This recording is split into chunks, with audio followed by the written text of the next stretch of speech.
Let me get the recording going here. Looks like it's recording.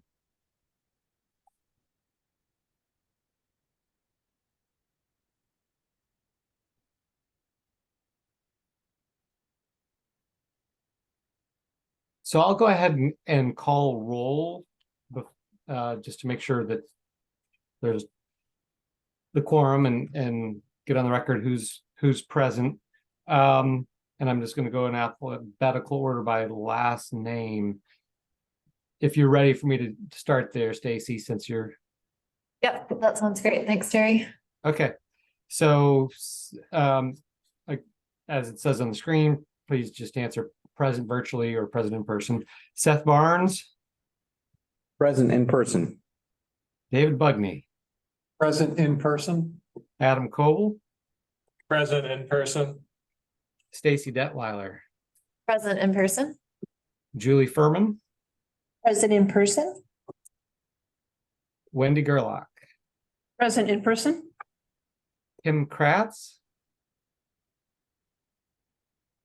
Yeah, I'm not sure he's here. Okay. Casey Kula. Present in person. Jason Robeson. Present virtually. Josh Seeds. Present in person. Amanda Sullivan Astor.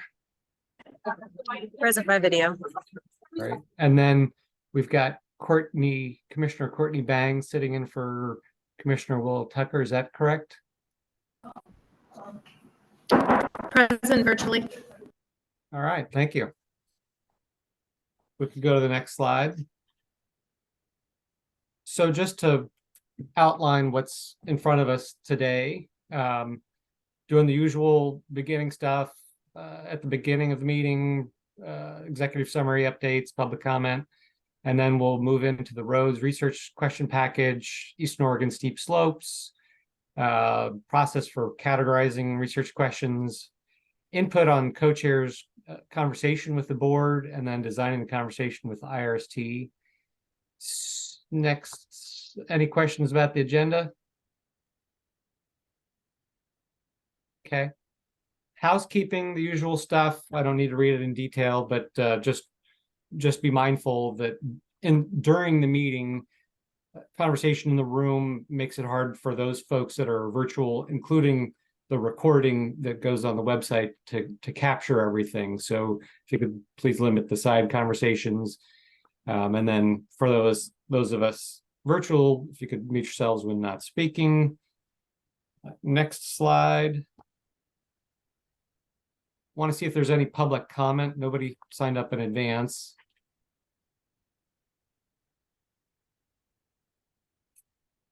Doesn't look like it. Feel free to unmute yourself or raise your hand. Okay. Next slide. So the executive summary of the previous meeting, did anyone have any questions or comments, including, there's a slightly different format than previously. Did folks like that format? Was it helpful? People want to go back to the old format? I like the new format. Yep. Thank you. Okay. That sounds good. And then this is the last slide before lunch. So just to help people get up to speed on a few things, the participation grants, we still need signed agreements from several organizations. I've communicated with you to let you know who you are. I also sent emails about the next steps, which really is just making sure your organization is officially registered in Oregon BIES and letting me know that. And then we can start getting those payments out the door. Starting with the next quarter, it'll be a relatively automated process from what you'll perceive on your end. And that basically, the beginning of the quarter will start. So the next one is January 1st, 2024. And then 3 to 4 weeks after that, you'll see payment coming to you. Any questions about participation grants at this stage? Doesn't look like it. Okay. And then we did complete the agreement with, let's see here. Hi, all my regions of business. I'm sitting and observing to get more up to speed on topics. Okay. So we did get the agreement with INR and OSU signed. They've had some initial one-on-one meetings with IRST members, and they're lining up the first batch of meetings, the first of which will be a 90-minute meeting, probably the first half of November for the entire IRST. And then they're working on getting a 1.5 day meeting, probably late November or December. So that's in progress. The 2024 work plan and schedule, we'll talk a little bit more about that, about the actual schedule here after first thing after lunch, but we're working on a work plan to sort of map out the work in front of you, which will be helpful for everyone to sort of be mindful and planful with that. And then the Deputy Forest Resources Division Director, the Deputy Director of Forest Resources Division, Nick Henneman, moved back to Public Affairs. So that seat is currently vacant. We're working on getting it filled. If you have questions that would have gone to Nick, please go to Josh Bernard for the moment. And Megan, is there anything else related to that at this stage? No, people are also welcome to come to me with questions. Statements needed. Okay. Any questions about the updates? Doesn't look like it. Okay, next slide. Hey, Terry, real quick. Yeah. So for the record, Jason Robinson, I am working through a process with the tribes. Since the tribal government's taken a little bit longer to get that agreement in place. I just want to let you know, but it should be going through our process by next week. So Cool. Thanks for the update. Yep. I understand how that takes some time. Okay. And then so what, probably reconvening at 12:30. Does that sound good? After lunch? Sounds great, Sounds Terry. good. What our protocol here is, what, did we mute it or stop recording during meeting, or we did things rolling? Yeah, let's do both mute the room, and I will mute myself, and I'll pause the recording. Recording? There we go. Recording is resumed. Thank you, Jacob. So we wanted to just sort of lay out what's in front of folks the next couple meetings, as well as in 2024 on a high level. So in November, we had originally hoped to meet with the IRST. Unfortunately, that didn't pan out as we were all hoping. So at the November meeting, there'll be a time for reviewing how 2023 worked and having that conversation, looking ahead to the work plan for 2024, and we will send out a draft sometime over the next 10 days or so, and then discuss if there's any amendments needed for the AMPC charter, and then potential vote as a substantial decision on forest roads and/or East Oregon steep slopes, depending on how your conversation goes today. So that's what's on deck for November 30th. At the first meeting in January, which is on the 22nd, first meeting in 2024, which is January 22nd, it will be the joint meeting for IRST with IRST and INR. So that's the plan. And then potentially some presentations from some amphibian scientists. So that's what's coming up for the next few meetings. And then in 2024, we decided to take a little different of an approach, since much of the work will be more in response to what IRST turns around, given what you've sent to them. So we're looking at some all the meetings other than the one in early December are continuing with the pattern of fourth Mondays, but we're essentially going every other month and skipping the month of May. So first and third months, January, March, and then going to June, August, and October. So that's the current plan for 2024. Are there any questions or conversation about this? I could just jump in, Terry. Thanks for that review. We had talked about Seth and I and Terry and Megan kind of having like either the end of the year meeting or the January meeting being kind of a regular check-in on sort of how the year went, looking ahead, doing that work planning, amending our charter if we need to. So that was sort of the thought there. And we flipped it a little bit, knowing that IRST meeting will now be January.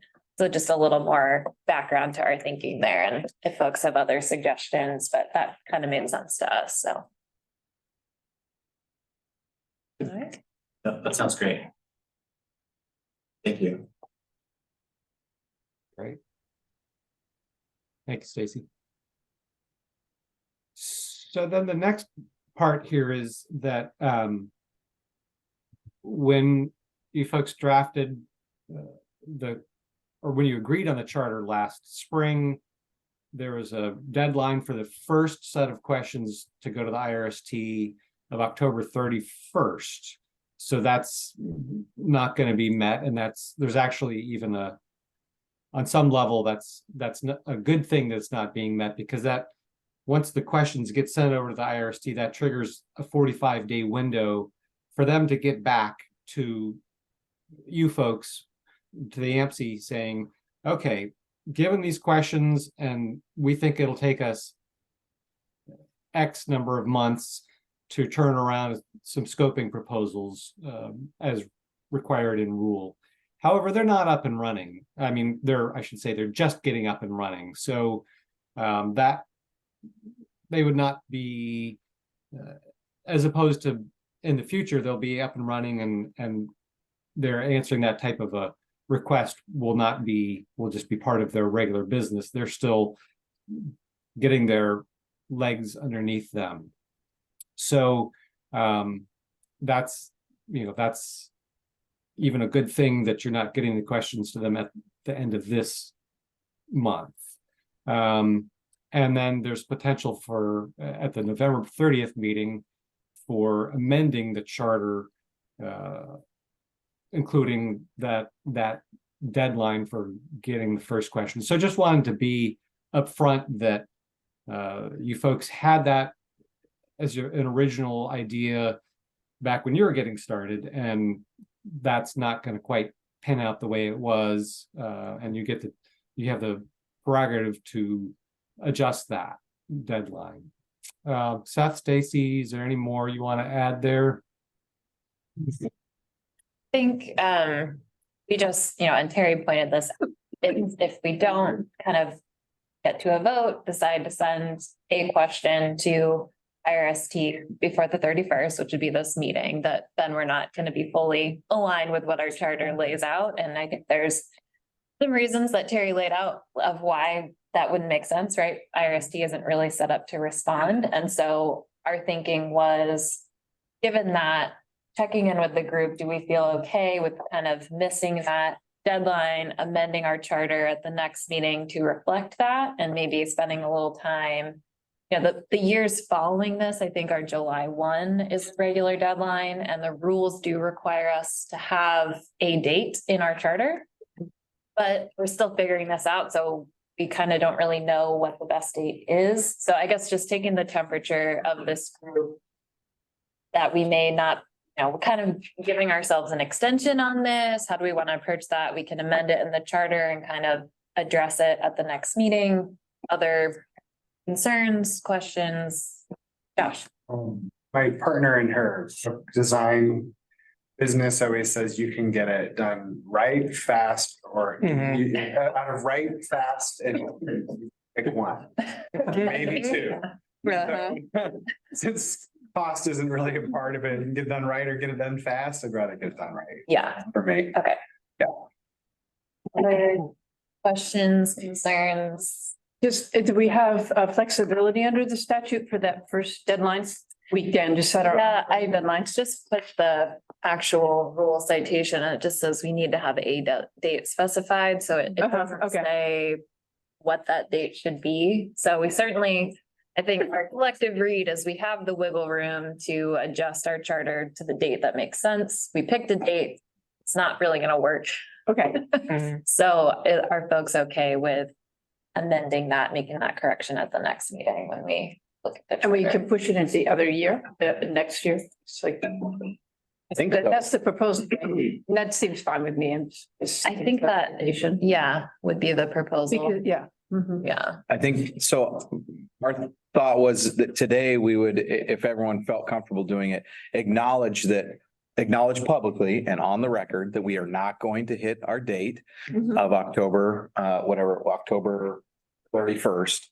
And then acknowledge as well that we are going to address that in our charter at the next meeting, along with potentially any other things that need to be, talked about, discussed that would impact the charter as part of our annual sort of recheck-in.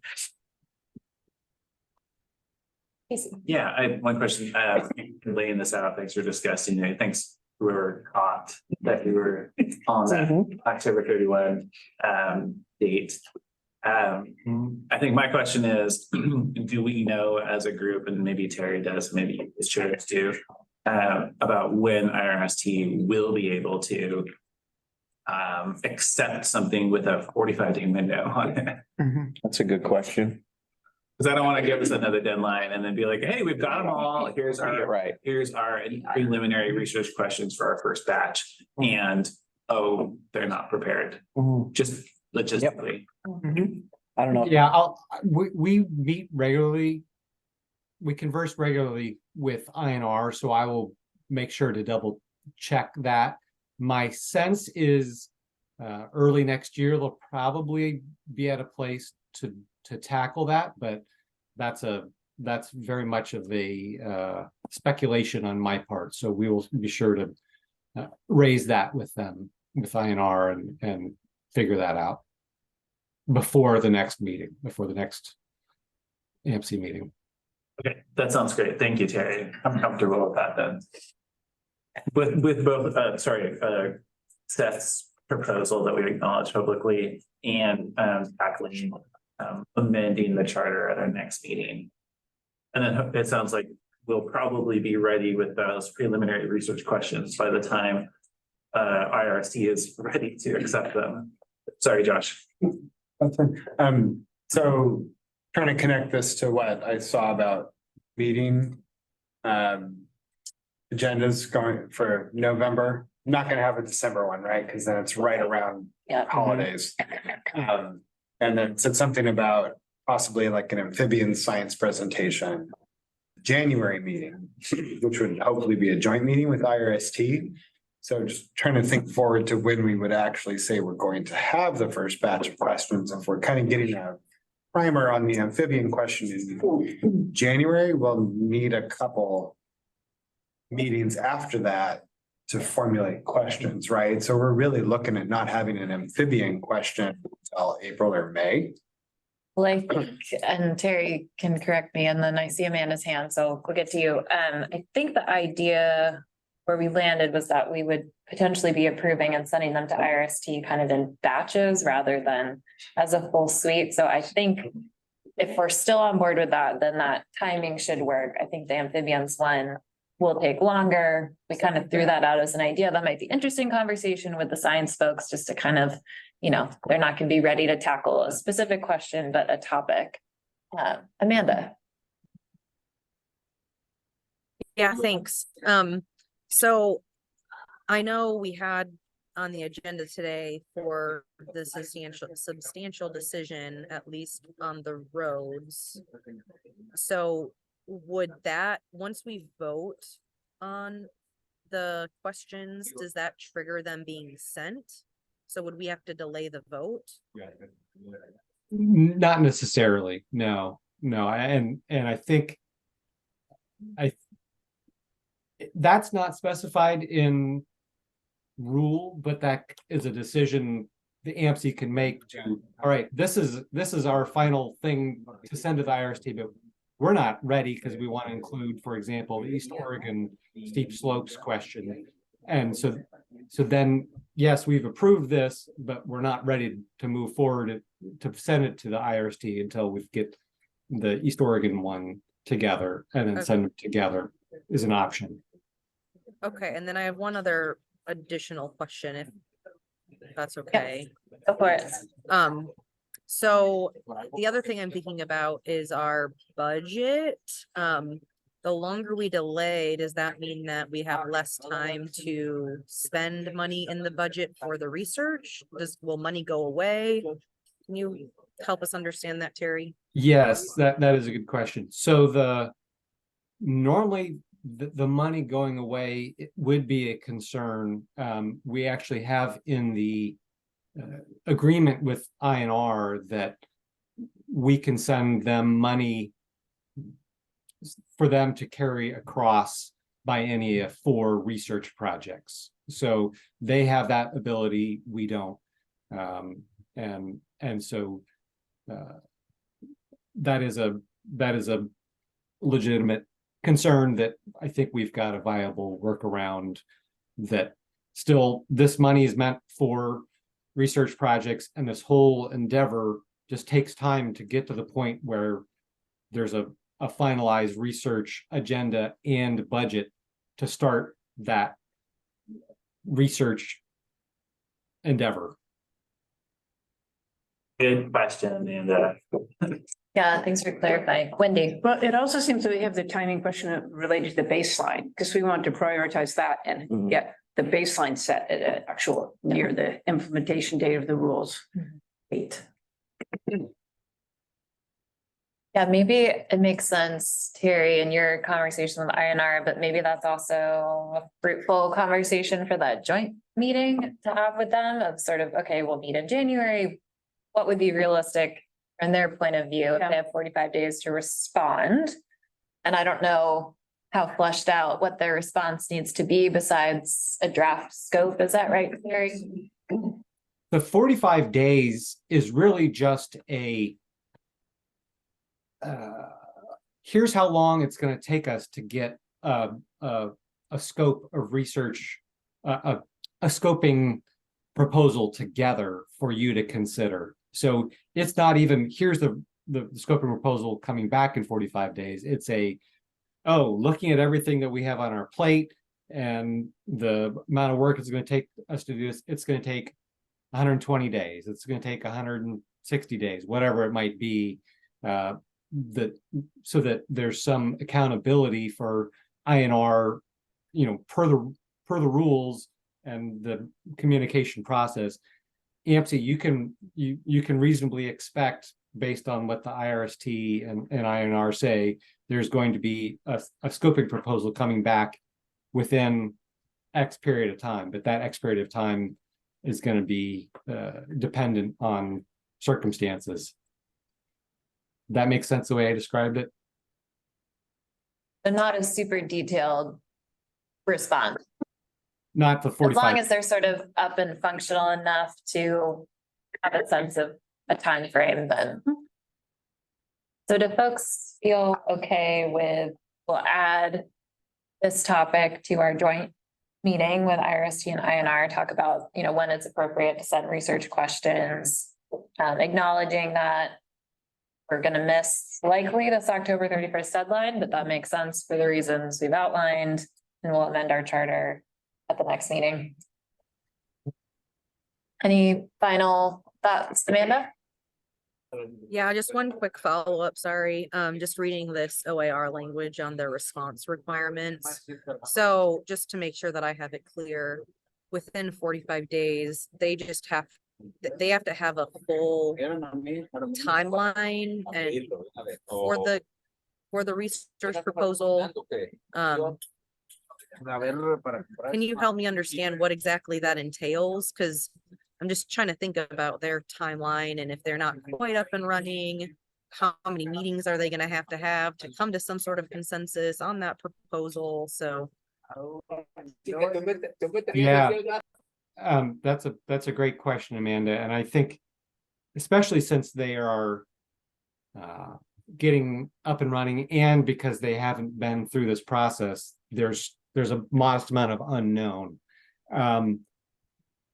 So as you can see on the screen, 0204 sub 4 sub A, the timeline is really just a single number of, it's going to take us 3 months, 4 months, to whatever it might be, I don't know, to get this. You can expect a full scoping, I call it a scoping proposal, back, and so that the AMSI can anticipate when they'll have it, when they can start thinking about it and planning with that information. And then I believe Sean Gordon from INRs, he was here earlier. I'm just going to pause and see if Sean, you want to add anything to what I've said there. Yeah, I think you're right, Terry. We don't really know how long the process is going to take at this point. And, particularly this roads question is pretty complicated, given the kind of amount of effort that Washington put into it, the model there, and the various other roads things that are happening, the PRIA road inventory and the compliance effort that ODF is doing. So I don't have a good estimate at this point about how long it will take the IRST to come up with that full research proposal on something like that, but it definitely could take a few meetings, which means, if one meeting a month, and the bulk of the work has to happen in those public meetings, it's going to take some time. There's also a back and forth, sorry. Ben, No, go ahead. if I could, there's also a back and forth outlined in the rule that, so once the IRST says, okay, it's going to take us 3 months, then, or whatever their time frame is, then they start working on honing the research question. And then they have to allow us the opportunity to give input back to their honed research question. So there's even like an interim step there where they come back to us and then come with the full proposal. So I imagine it's going to be a bit clunky for the first one, and I think we just have to acknowledge that. And my understanding, based upon conversations with folks in Washington State, though, sorry, for the record, this Casey, is that the timelines were built into it to prevent what people observed in Washington, which was a lack of response at each step, causing big delays in moving research questions forward to commissioning and science and getting a response that then changes policy. So I totally recognize that. And I think within that spirit, we'll be able to figure something out, even if it is clunky. And maybe just to move us on, because I know we've got a big agenda, but this is important conversation. It sounds like maybe there's a little more discussion we could do in November. And we'll also have this meeting in January with IRST and INR and continue to have those questions. If we don't feel comfortable in November, we can maybe have that conversation with them in January and figure out where we need to land. Does that, because I'm still hearing some really good questions around budget, time and process. So can we maybe put a slight pause on this one for now and plan to address it next meetings? Do folks feel, Amanda? Just one suggestion, Chair. It might be interesting during that joint meeting if we could run through an example. Maybe one of our questions that we have, whether we've given it to them or not, and see what that process looks like. A little bit of like them asking questions of us and us asking questions of them to try to hone in one of those research questions, maybe one of the easier ones like the baseline or something. That might be helpful as we try to explore what that process might look like moving forward, instead of just focusing on amphibians, which is going to be I think, a significant lift there since it's relatively open as far as what we need to be looking at for those two salamanders. So just one suggestion. Yeah, I think that's a great idea, and we'll get to that agenda kind of conversation at the end, but yeah, they'll still be kind of getting up and running. That's where we were thinking, well, maybe a high level conversation on a topic might just be interesting to kind of build some relationships, but we could equally or both tackle a specific example too and kind of just start to work through it with them and see where the conversation goes. So I'm making a little list of things that are coming up for that meeting. So, okay, I'd like to move us on to our two kind of research question discussions, but acknowledging that we've had this conversation on the record and we're going to continue to address it. There's still a few things to figure out and appreciate all the good questions. Moving on to our forest roads, and I did spend a bit of time kind of adding some slides in here, so I will take ownership for the slides and the questions. They are all pulled from the various V3, V4 comment documents that I saw and some questions that I had. And my goal was really just to kind of get a sense of really where everyone is with the questions as they are, and tee up some of the specific questions or maybe areas of disagreement that I was pulling out from those documents. So just to kind of give a little context. Next slide, please, David. Thanks. So again, just to kind of orient us, you know, we've had now several conversations around the forest roads package, which is great. We had our June field tour where we actually got to go out and look at roads in the forest. We talked about it super high level at our August meeting. We didn't have draft questions. We just had a conversation. Terry took that, came back in our September meeting with draft questions that we discussed and provided input on. And now we're here in October, kind of looking at a few iterations of those questions. And potentially, maybe we're at a place where we can move forward on a vote, maybe not, just trying to get an understanding of where we all are. Next slide. And just again, for framing, because I think it's helpful, some of these questions I feel like come up in every conversation. And so just sort of like a quick refresher reminder of compliance versus effectiveness. Compliance monitoring is really looking at, you know, did the landowner follow the rule? That's compliance versus, you know, did the following rule itself protect or prevent damage to the resource? So that's really that effectiveness tying back to the biological goals and objectives. That's kind of the heart of what we're looking at for these questions.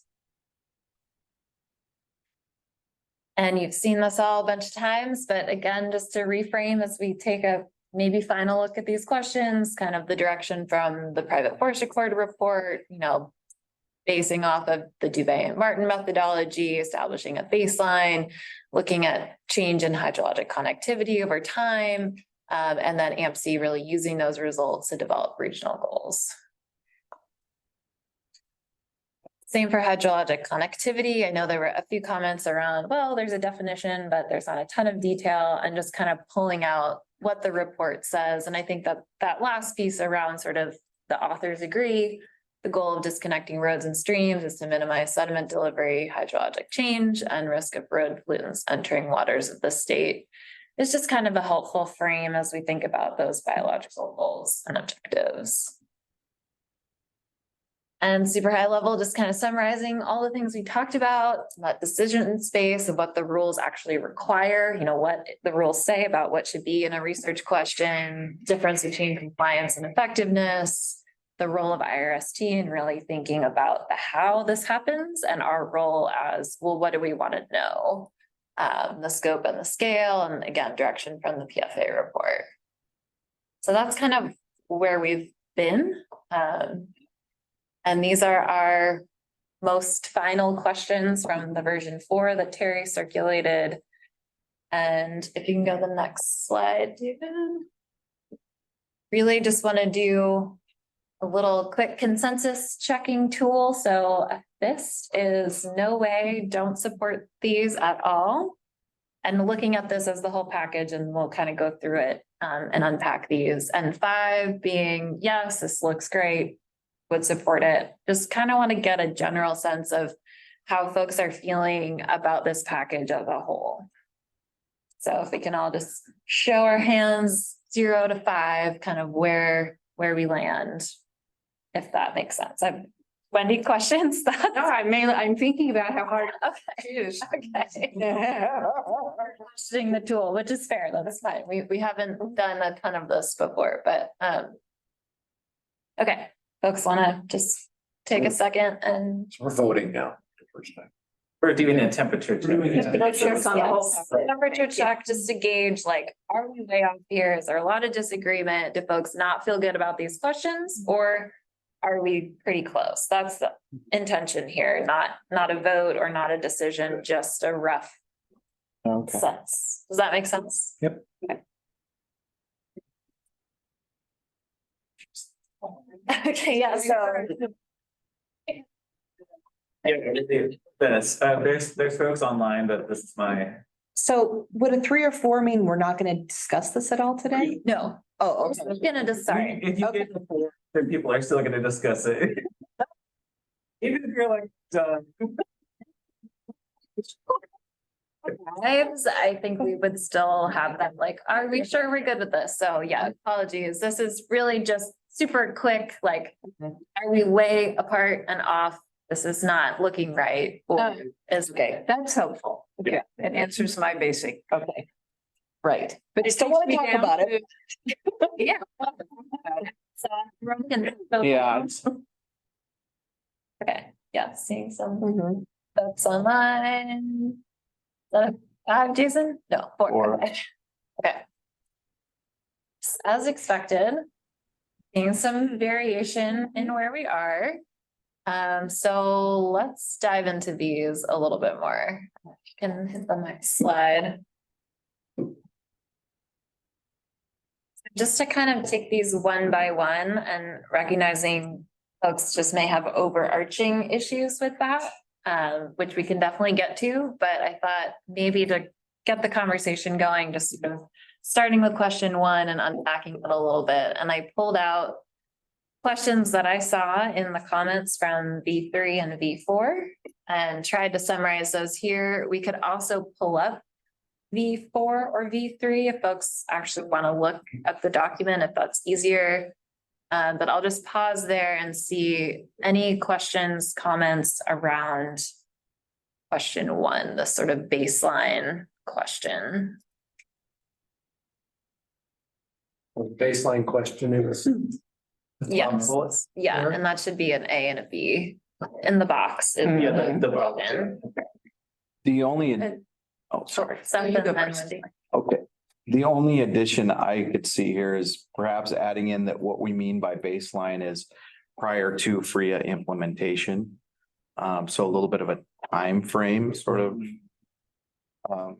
addition.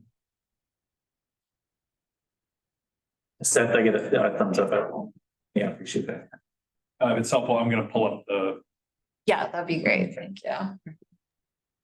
And we've got 2 questions online. Yeah, Okay, I saw Wendy and then we'll go Amanda, Jason and Julie. yeah, my overarching feeling is the reason I'm kind of on a 4, like in terms of I basically like the questions, but I think we need, as long as we've thought about it, why not put a time frame in there?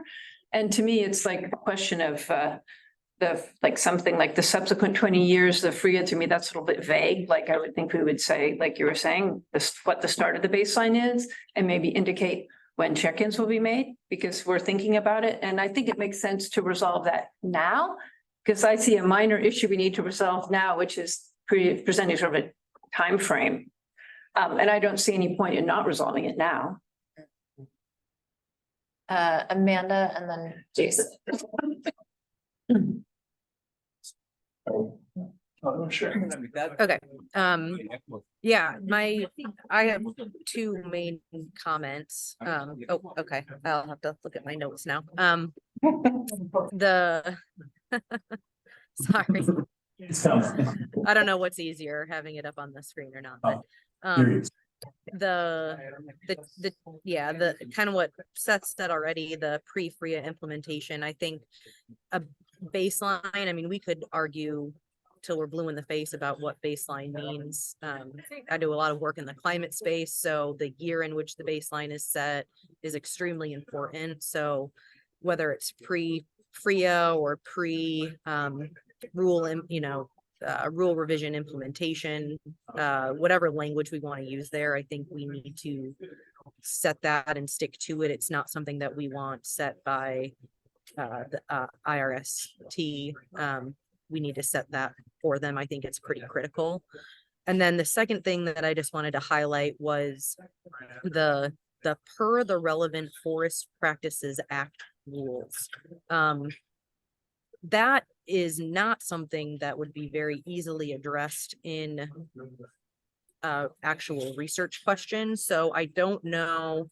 I know, Terry, you identified quite a bit more information below, but that doesn't seem very scientific to me. And I don't know how we get around that if we say what we actually mean, or if we leave it like that and then, rely on the significant back and forth between us and the IRST to really hone in on that and dive into that.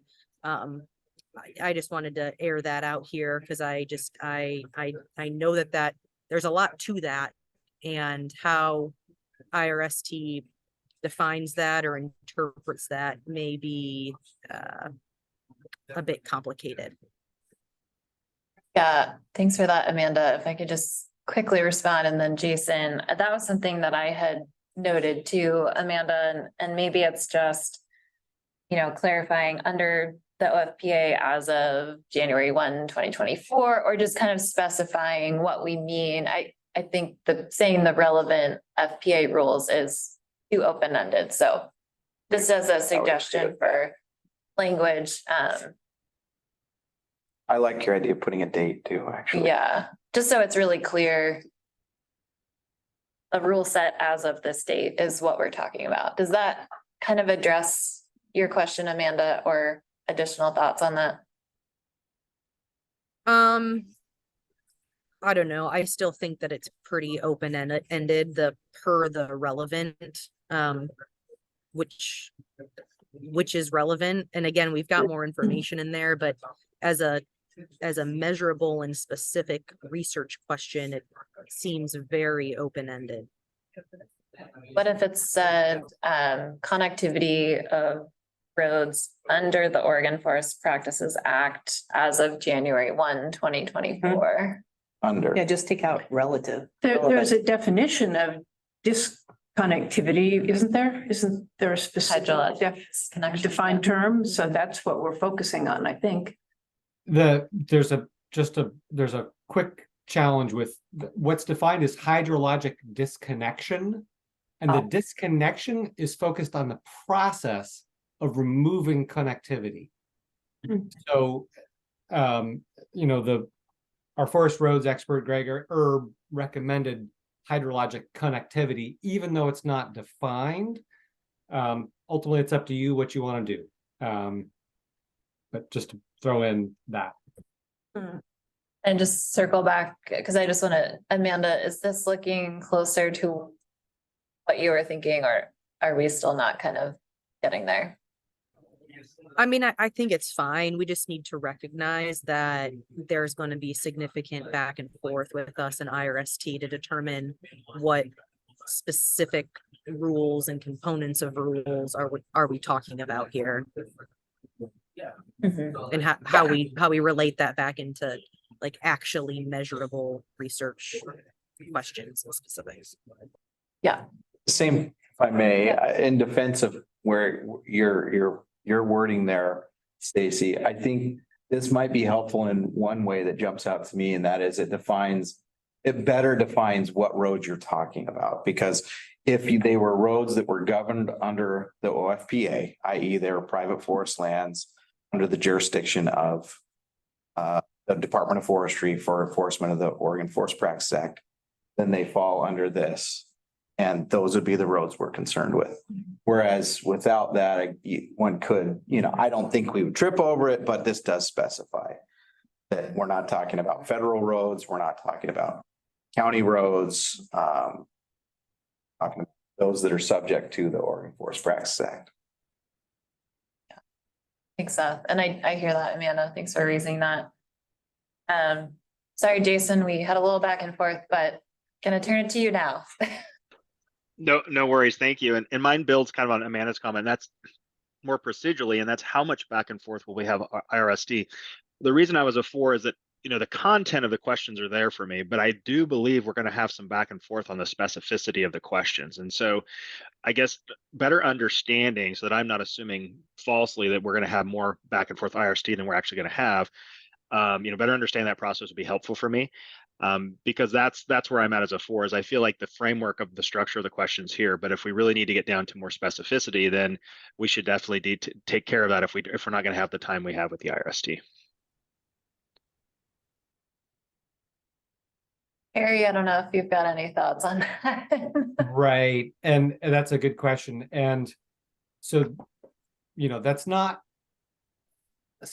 there's in rule is specified one back and forth about the questions.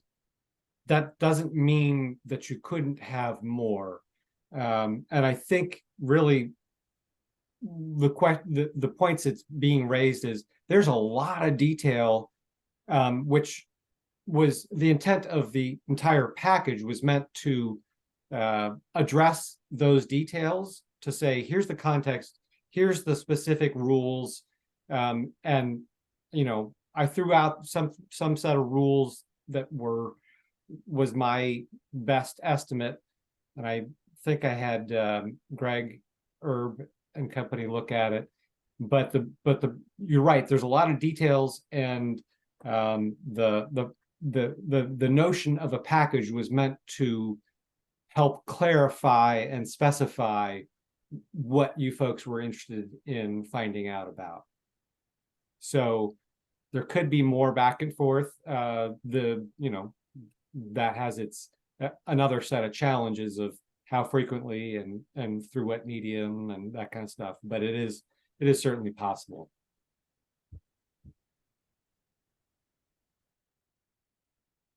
Other thoughts around back and forth with IRST? Thanks for that, Terry. It sounds like we'll at least have one formal conversation with them as sort of a response, but probably if we want to, and it probably makes sense as we figure out all these processes, that we maybe integrate a few more conversations with them. Yep. I would, Maybe yeah, it's for subcommittees or something, making sure we're in line with public meetings law. But there are we can get creative and find solutions that make sense. I think my comment was kind of the same, like we aren't prohibited from talking to them, having back and forth as they feel they need and as we wish to deliver. So I think maybe just leave it open like that. That helpful, Jason, or more questions, clarification there? So let me, I guess, repeat what I thought I heard. And so it sounds like we're guaranteed at least one back and forth. We're not closed to additional back and forth. There may be some logistical issues there. So when I look at that, then it sounds like maybe from our perspective, the more specificity we can include at the front end, the more time we save in back and forth, knowing that there may be some logistical concerns with more back and forth with IRST. Yeah, I'm seeing a lot of nodding heads, and I would agree with that as well. So it may, we need to spend a little more time getting these closer to what we think is right, then that may be time well spent, just given the back and forth and IRST getting up to speed and all of that. So, Casey. Yeah, I just wanted to acknowledge Amanda's question that's in the chat, and there are people who have the answers to it. My take on the question, which is really, I didn't see the question. oh, maybe David can pull it up then, or maybe Amanda can ask it. I'd say it's not showing up on the shared screen, so it might be best if Amanda just asks it. Yeah, I can do that. I just said I want to get clarity that the baseline is just about the FRIA roads, aka the large industrial and not small woodland roads that fall under the road conditions assessment, nor ODF roads that use a different assessment process. Because the specific language in OAR, I believe, is focused on FRIA. So again, here we have pre-FRIA / PFA implementation. I wasn't sure if PFA implementation was getting at those other roads that aren't governed under FRIA. And I just, again, want to clarify what exactly we're looking at here. Because what I thought it was just the large industrial roads.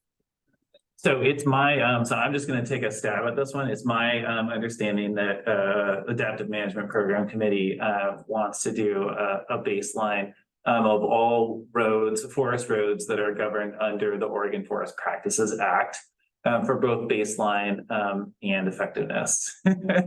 Yeah. There you go. That's my take on it. Hot take. And how we label that in the baseline or in the research question is a matter of just, I think, wordsmithing, but with the context of that. And pre-FRIA to me has a specific meaning in rule, right? So it's, we want to get started before the forest road inventory assessment has started and people have moved through the process on their land, rather than oh, it's only for people whose land is governed under the FRIA. Thanks. Sorry, Stacy. No, thanks for that. Casey, other comments, thoughts on that? Steve and then Seth? I'm just a little confused as to, because nature doesn't know what it's an industrial road or a small woodland road, and there may be, I mean, I don't know, I'm just speculating, there may be differences in road construction standards between small woodland roads and industrial roads. Small woodland roads may not be, more often than not built to the standards that industrial roads are, at least from what I've seen around where we are, where you've got Weyerhaeuser building very, robust, long duration roads, where a lot of small woodland owner roads are just seasonal roads, they're dirt roads.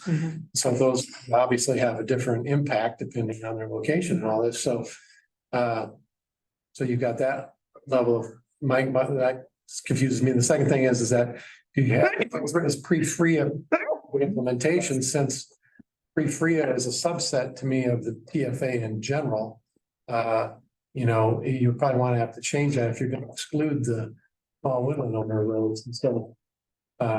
It seems to me if you're trying to get a baseline, that you'd want to get as encompassing a baseline as possible to include. Just as you said, all these roads. I mean, it would be interesting to know. So that's my question. Seth, I think you. Yeah, I would, I wonder if maybe this isn't too. The baseline maybe is all there, right? But the project, because it seems to me like these are two very different programs, the small forest landowner RCA program and the large forest landowner FRIA program. And I see value in understanding the baseline and trends for both. Frankly, it's maybe a different value for smalls. I could see that being a way to even argue or justify, more funding from SFIsh or whatever as it moves forward.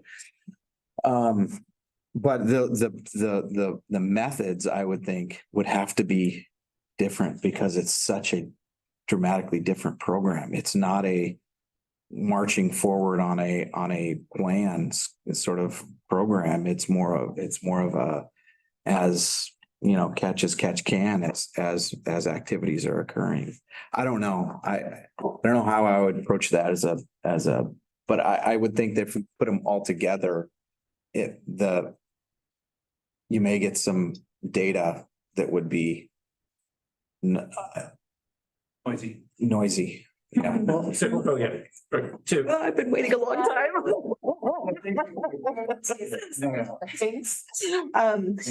Yeah, so I just wanted to echo that I'd really like to see it for all the roads too. And I think it was my understanding that in the PFA report that those two landowner types was included as one of the strata we need to include in sampling. So both, that would be an argument for including the both, and possibly a way to get at, sampling differently for one group versus another, because we recognize that they're not apples and apples. And And then my other question, I'll wait till we finish all of this. Which is what Yeah. B, Yeah. maybe that's what David was suggesting. Mhm. Sorry, Julie, going back for your second question, or Yes, but yeah, go ahead. No, I just wanted to say that's one, in my view, your, both Seth and your comments earlier, that we've got it kind of in here in 1B, and maybe the language is just not quite robust enough yet. But agreed. okay. Dave, did you have a Yeah, just, response? I guess, if we could just back out of the weeds a little bit and just think about what is it that we're trying to learn here? And it seems to me that, I mean, it's someone, as I was telling Stacy earlier, that's been involved in a lot of large statistical studies that, this isn't a big deal. I mean, got a checkbox, it's for an industrial forest landowner or an SFO. And then, the data is gonna be the same, whether it's a seasonal road, not, all weather road, et cetera, et cetera. And so another concern that I have too is that most large industrial forest landowners are more divorced from closer in the lower elevation forest than what we live in. And so we could be missing an opportunity to see what impact do those have on those really, to me, more important streams. Because that's where most of the fish are historically have come up. And so I would advocate for maintaining a more universal approach to getting this data information. I don't see it being more onerous, really. I mean, of course, you have to acquire more data, but these days it's just one more thing for a computer to crunch. So I don't really see that as being that big a deal, as opposed to learning something that tells us that maybe this may help us to allocate funding for more one area versus another based on what we find out as to how severe the impacts are, or whether maybe they're not, regarding the different types of roads. Because as I read through these reports, a lot of reports are couched with, it appears to be, it may be, it's hard to base public policy on that versus if you've got truly a good statistical study that can give you some direct correlations between one effect and the cause it may have on another, that we can learn something from that. And that's why I kind of proposing this more universalist approach to this. Josh, and then Casey? Yeah, I'm in agreement with Julie and David. The language of it to me seemed to indicate we were going to look at roads.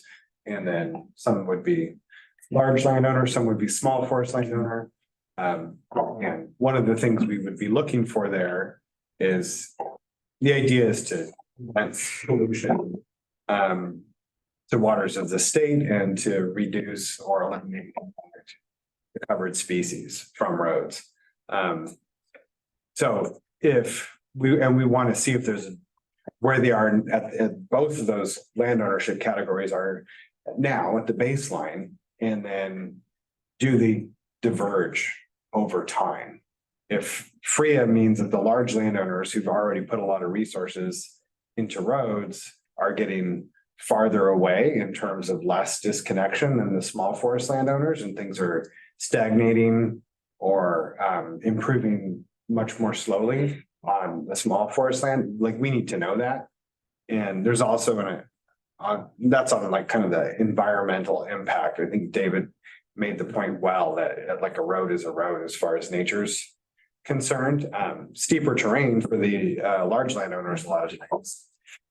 Also, like it's farther from that high intrinsic potential stream network. But then the other piece of it is the legislature will at some, maybe not the current legislature, which has a lot of people that voted for and adopted the private forest accords. But future legislators might, when they're looking to cut, what's this S-fish thing? And is it doing any good? And so there's also a kind of a measure of accountability by tracking what's going on the small forest lands with the roads. Is S-fish making a difference? And if it's not making enough of a difference and we can show that, then we can go back to the legislature and say, hey, look, we're spending all the S-fish money on good projects, but we're barely keeping up with aging roads or what have you, or the small forest landowners could use more help or whatever. Or on the other hand, we should keep this program because look what's been accomplished. Look how good it is. Yeah.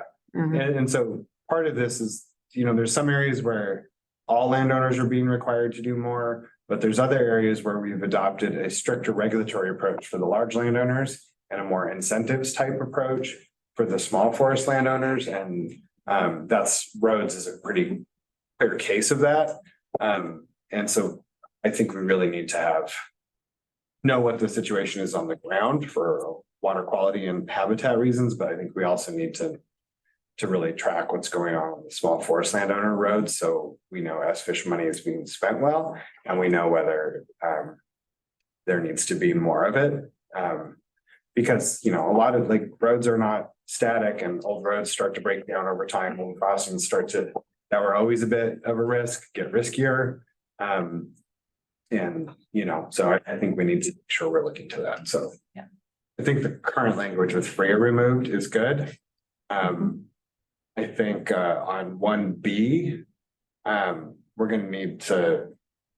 And maybe this is a back and forth with IRST, but one of my thoughts here was you start throwing out a lot of classification or categorical variables, and pretty soon, unless you're doing 2,000 sample sites, you know, per whatever, you know, study period you've got, you can't really make any inferences, because with kind of the noise and environmental data, and then you're trying to partition that variance between 12 or 24 statistical categories, like, you know, just like, well, nothing's different from anything, because we have no, in statistical terms, we don't have enough degrees of freedom to differentiate.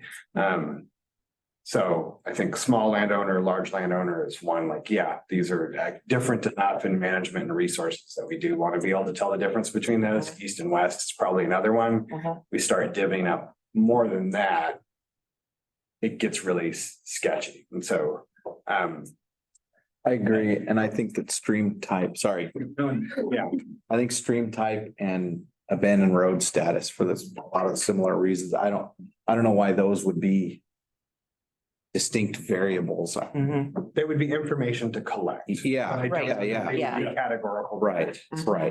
Yeah. So if I can just summarize, because it sounds like generally there's alignment with, we see this baseline being all roads under jurisdiction of OFPA. And although maybe some other thoughts around that, but generally consensus that was the goal. And then in B, interest in specifying and maybe narrowing down those variables that we've listed. And was your question, Julia, around that? Because I wanted to make sure that. My question was, my initial question, was more to do with timeline a little bit. I just wanted some clarification because, and maybe more from my understanding, and everybody else will take this into consideration, but you know, we've worded this as pre-implementation, but we've also talked about the fact that we won't be sending questions to IRST till January, and then they've got a period of months potentially, you know, and we've talked about back and forth. I wouldn't imagine that probably that monitoring will be in place before the early stages of implementation of stuff on the PFA. So, I mean, and maybe it's just, we're all under that understanding, and, you know, we're assuming that they will take into consideration that it's going to be their best approximation of what things were before implementation. Yeah, if I may, I've thought about that too a lot, and I think that, you know, as you're thinking about how they're gonna, you know, they'll randomly sample like an area, and they've chosen this area and this road segment or whatever. The landowner is going to know when they did certain projects, right? And so if they started doing projects, like say, for example, once this gets on the ground, maybe it's not till June or July next year. I think that would be maybe best case scenario. But assuming that it happens after some landowners already done a project or two on that road, they will know when they did those projects, right? And I would guess that would have to be a part of their those conversation. Yeah. Yeah, either include them out of the sample, or just take into account that they were not there. Right. And therefore, that disconnect that they see, they would have to show as a connection under the pre-inventory because it was not done. Right. free.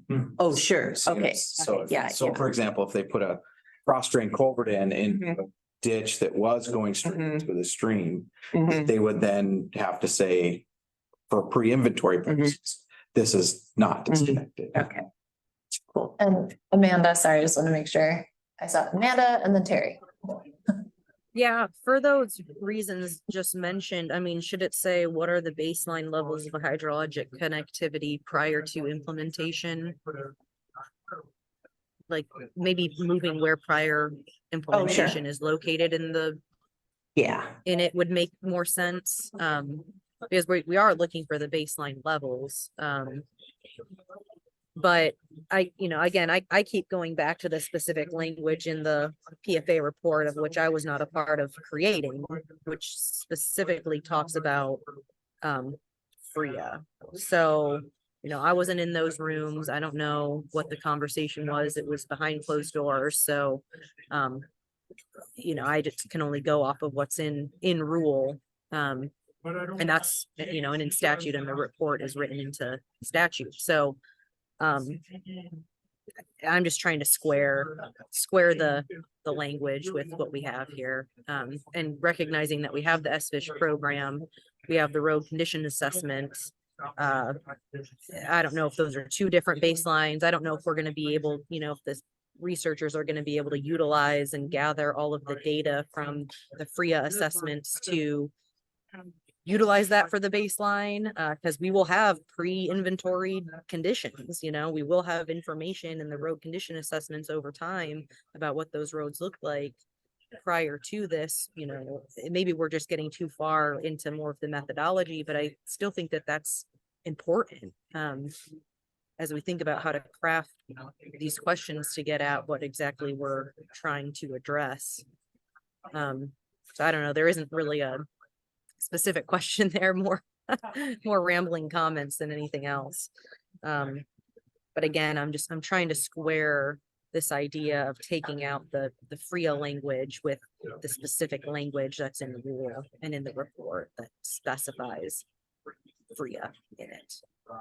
If I can respond to that quickly, Amanda, just around the FRIA piece, and then maybe turn to Terry. But I think, just in reflecting and crafting that, and would want to, bring in Adrian too if there are questions around it. But, the idea of this hydrologic disconnection, we were really thinking about it from that large landowner and FRIA perspective. And so I think that language comes through in the report. And at the same time, I do think that there's been really useful conversations and the role of AMP-C to consider the implementation effectiveness of the rules, and certainly having that baseline language there, it makes sense to include a broader scope in that sense. But I totally acknowledge that there is a little bit of a tension there. And I think that that's coming from just as we were agreeing and crafting and drafting the report, that was sort of top of mind for various reasons to really understand that. I'm not sure if that's helpful context, but that's a little bit of maybe background. And can I just get a clarified question into Amanda? Amanda, this is Casey. I'm not finding that language that you're referring to, which you say is in the report, in the rule. And so I want to recognize that, intent among authors, of course, is different than rule, but in the rule, we just have, oh man, I need to do my search again, but it just says baseline and effectiveness monitoring of roads. And it doesn't specify, which I believe leads us to assume here in the room and online that it's all roads that are under the control of the Oregon Forest Practices Act. But I did have another thing. So sorry, to do a quick go back, I just want to make sure that so landowner type to Josh's, I think, very excellent points.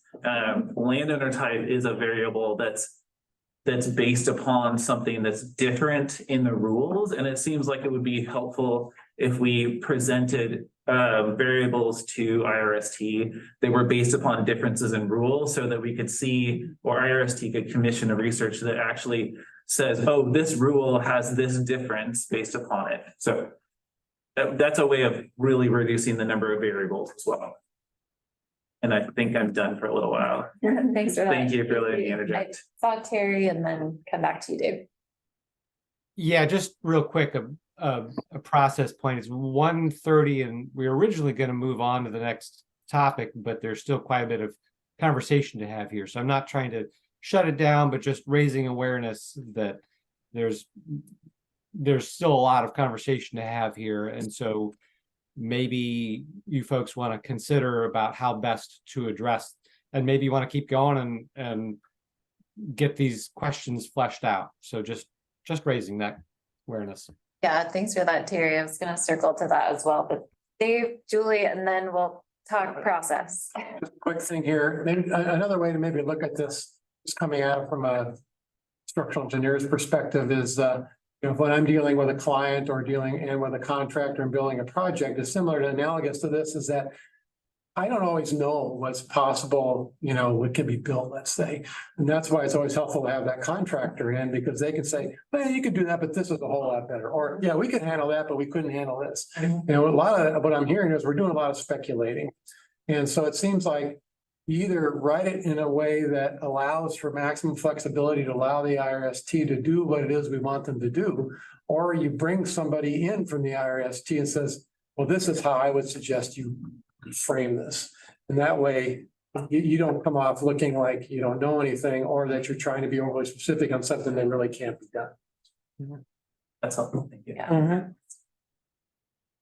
I was just gonna respond to Terry's question, so I'll let you take it forward on the process. Yeah, I guess maybe just a quick check-in. I think this has been really helpful. We could kind of keep drafting this on and maybe get it in a good place. Another idea is maybe a small work group could kind of work with Terry and provide some input. I think, you know, generally hearing consensus around that first one is maybe getting closer. We're talking about forest roads under OFPA. And then under B, interest in maybe specifying, as you suggested, Casey, I think based on rule, which makes sense. I also heard from Josh, you know, large and small landowners, east and west. Maybe the parameters that we would want to specify while still saying, you know, and up to IRST if they want to add additional variables or some other language around that. Covariates. But my sense is that this language isn't quite there, but conceptually, is that sounding generally right for the baseline? Or do we want to spend time to actually get the language right together on one? I would suggest that we keep going on this to try to hash it through. That would be my suggestion. Okay. Right now, you mean?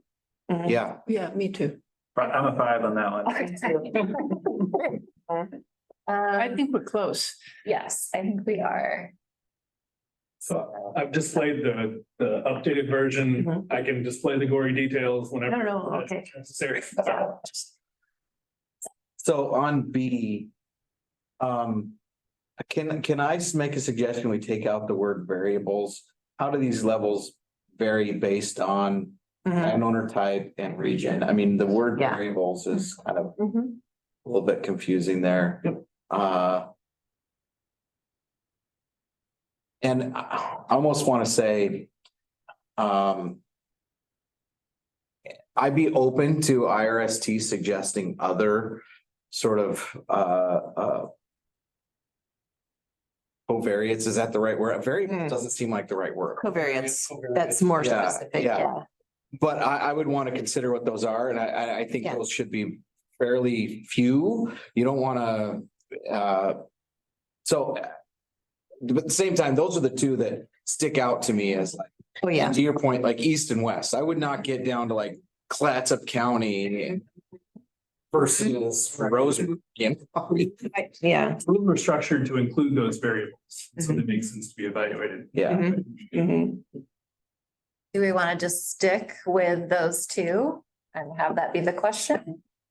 Wendy Maybe- and then Adam. I'm sorry, maybe we could do sort of what Seth was saying, but say something like, and other factors as selected by IRST relevant within the statutory. And potentially others that IRST Yeah. would suggest or something. I don't know. So Adam and then Amanda and then Julie. So would another way to phrase question 1D is what are the most important variables for explaining variation in hydrologic connectivity? Is that what we're getting at, or do we want to know? Explaining patterns, yeah. Okay, so. I mean, is it more about like how those levels may change over time? We want to see like, so in my head, I'm always thinking about how is this question going to be answered in a figure? You don't even need that. I mean, once they collect it, assuming they do, which of course they're gonna do this, like what Dave is suggesting. His first checklist is I'm on large landowner, small landowner, and then, We went to play.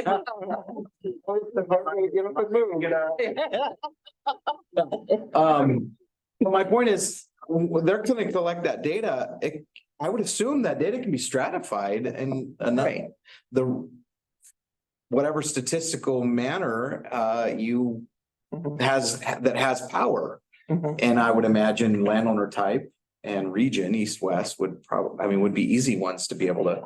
Right. It'd be helpful, I think, to know those going in because you design it in a way to make sure that you've got an ample sample size to be able to answer that particular question, right?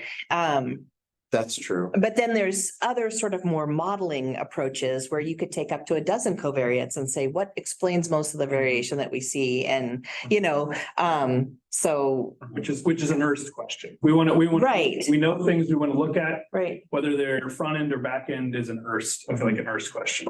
Yes, Yeah. yes. Well, except that we can stipulate those two things front end. Yeah. Amanda, did you want to go? Yeah, so one quick on 1A, should we add, after it says Oregon Forest Practice Act, should we add road rules there to specify, maybe add a little bit of specificity there? I don't know if that's redundant since we have connectivity of roads earlier. I think, Yeah, we could Because you add could- the rule Because you could citation. say, yeah, I Adam. think it's chapter 625. I mean, and not, I think it's chapter 625 presumably, that it's just 625. Yeah, that's right. So I anyways, was just looking because at that's that. yeah. specifically what we're looking at is the road rules and how those impact hydrologic connectivity, nothing else, right? Because there's other parts of the Right. rules that potentially could, I guess. But just to clarify there, and then kind of following up on the questions and that we just had, at first I was thinking maybe we could just delete B, because similar to what Seth was saying, I mean, we're going to collect all this data. All we're looking at is a baseline. It seems like a follow-up research question or research proposal would be, okay, how do we want to parse that data out? And maybe that gets more into the trends monitoring than, just the baseline report. But I can understand that maybe we want to have those identified because in order to stratify in a statistically significant way to be able to say something about it, we would want to make sure that we have enough in each one of those stratas. So I guess, yeah, we're sort of getting more into like that methodology conversation of like, what are we really looking at here? Which goes maybe one step beyond just a baseline. So that's where I'm like, okay, are we going one step beyond the baseline? Are we talking about the next research project or are we just talking about the baseline? And again, I don't know what the intent was in the room and I'm not an expert by any means on Dubé or the Martin study. So I'm not sure exactly what they looked at or what the intent there was. So if somebody else more smarter than me in the room has any background on that of how they, what methodology they used and are we getting too far off of it by getting into the weeds on exactly what we are looking at?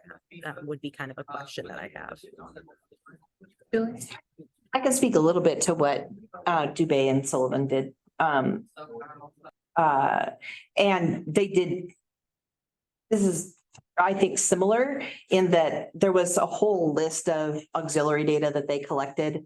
And so, for me, if somebody was coming to me saying, will you draft something on this question? It would be helpful for me, I think, to have an A, B, and C. So, what, A as it stands, B essentially as it stands, but taking out that fact and factors relevant. Just say, we want to be able to statistically test trends in these 4 strata. And then have C say, we'd also like to collect auxiliary data, on a variety of things that could be defined by the IRST. Should we be specific with region as well? I don't want to. Yeah, we can just say east, west region. East, west, Yeah. because by saying Mhm. region. I agree. We don't want to open that up. Yeah. And that's all defined in rule too, what Yeah. it means to say east to west, so. Yeah. Can I do a temperature check on the lead proposal? That's fine with me. Makes sense. Really, I'm not ready to champion. Pardon my language. So, yeah, isn't this, I feel like we're getting pretty close here on one, maybe with a little cleanup, but I guess the only, and this is so minor, but I think the SFO section maybe has a little bit of rule language that wouldn't just be 625. So if we are going to specify, we might just need to add in that, those sections too. I think C should say, are there other? I don't think we're suggesting that there has to be, that they have to find others, right? Well, there are others I would like to see collected and, similar to what Dubay collected. If you included everything on the list there. And then there's one that was mentioned in rule, which was the stream type that I think, obviously that needs to be addressed. A lot of them are easy to obtain. Right, slope of the gradient of the road, yeah, exactly. And some of them we could just get from GIS layers, others would have to be collected in the fields, yeah. So 1 is kind of shaping up. Thoughts around 2? Can we switch to the trend monitoring? Thoughts, question? Stacy, I just have one quick question. Yeah. Because I believe that as far as the AMPC is concerned, we're supposed to utilize this baseline report information to develop what goals and objectives or something. What is it? Develop regional goals. Yeah. So yeah, shall use the results of the baseline and trend monitoring to develop regional goals consistent with that monitoring. And so as it relates to this question, just having that in the back of our head of, okay, what information do we feel like we need to develop goals? Right. So I like where your head's at, Julie, as far as thinking about these things. So we want to have perhaps as much information as we can to be able to make informed decisions about goals moving forward, and obviously tying number 2 in as we transition to number 2 with number 1. But just again, trying to remember what our objective here is, right? Yeah, thanks for that, Amanda. It's helpful to do the zoom out. Thoughts, questions on number 2? Oh, sorry, Wendy and then Dave. I was thinking 1C, which was being typed in now. But I think we are partly saying what other factors or variables does the IRST see as relevant and needing data collection? Because aren't we partly trying to say IRST identify those variables and IRST please collect data on those? So I think C should contain that information. Can you say that one more time? But Wendy, would that be a research What I said, question? but it was something like, I think in C, we're asking the IRS to do something, which is to identify factors or variables Sure. they see as relevant. And then we want to instruct them that if they choose them as relevant, we want them to provide the Include information. those in the design, yeah. Because it doesn't really say that yet. Right. I think Include maybe, yeah. But wouldn't that be something we would add down below as far as our direction to IRST? These are the research questions, not our True. questions to IRST, right? Right, okay. Yeah, and I mean, I think, again, just to zoom out to the process, right? This is sort of our first draft, even though we have spent a lot of time on iterations within AMPC, but we'll still have time to talk to IRST and get some feedback and refine these from there. So information like that or questions to IRST, we could address in those conversations. Yeah, I do think that we've kind of honed down some pretty good language here. Maybe we paste it, paste it somewhere and save it or. Yeah. Parking lot? It's being saved. Okay, okay, good. Okay. And just a quick process question, can you remind me again, how the report's gonna be used or what it'll form? I think Amanda just read it from the PFA report, the language Yeah, about, does it mention how it'll be used, like it just says develop regional something. Sorry, Amanda, you just said it. something really Result of the vague? baseline. Develop regional goals consistent with that monitoring. So the regional goals are supposed to be developed based on the results of the baseline and trend monitoring. Does it say what the goals are for? It just says, and then it says, all hydrologic connectivity data should be public and shared as it becomes available to help focus goals, identify accomplishments, and inform statewide learning. And I think the goal is to disconnect. But isn't that Maybe a timeline. Go ahead. I was just to say that our habitat goals and objectives. Yeah. That are overriding goal here. The Yeah, I think biological so. Biological goals. Yeah. It's a little bit challenging, right? Because that's sort of drafted. I'm just trying to like imagine the steps Yeah. that happen longer term and what comes Right. out of this, but Mhm. it just sounds really vague and, but maybe just kind of hanging our hats on the biological goals and objective for now is the way to go. I Yeah, could see us at some point coming up with developing a goal, almost like a chart. That shows, this is the trend line we hope to be on in this region. And then every few years, as we get data collected back, we chart that with the actual data Do we on need it? our Yeah. line. Mhm, Are we above or below? Are we close? All right, I mhm, like it. Yeah. mhm. yeah, the biological goals and objectives are kind of the foundation, and that's like going back to the very beginning, our AMPC rules of sort of what we were supposed to look at, but then, yeah, there's some ambiguity in that language. Except our Yeah, big it's- picture goal is pretty clear, isn't it? The habitat conservation plan requires an adaptive management program because it is charged with making sure we're meeting the biological goals and objectives. So we're supposed to Right. provide information through the baseline showing whether we're doing that. Yeah.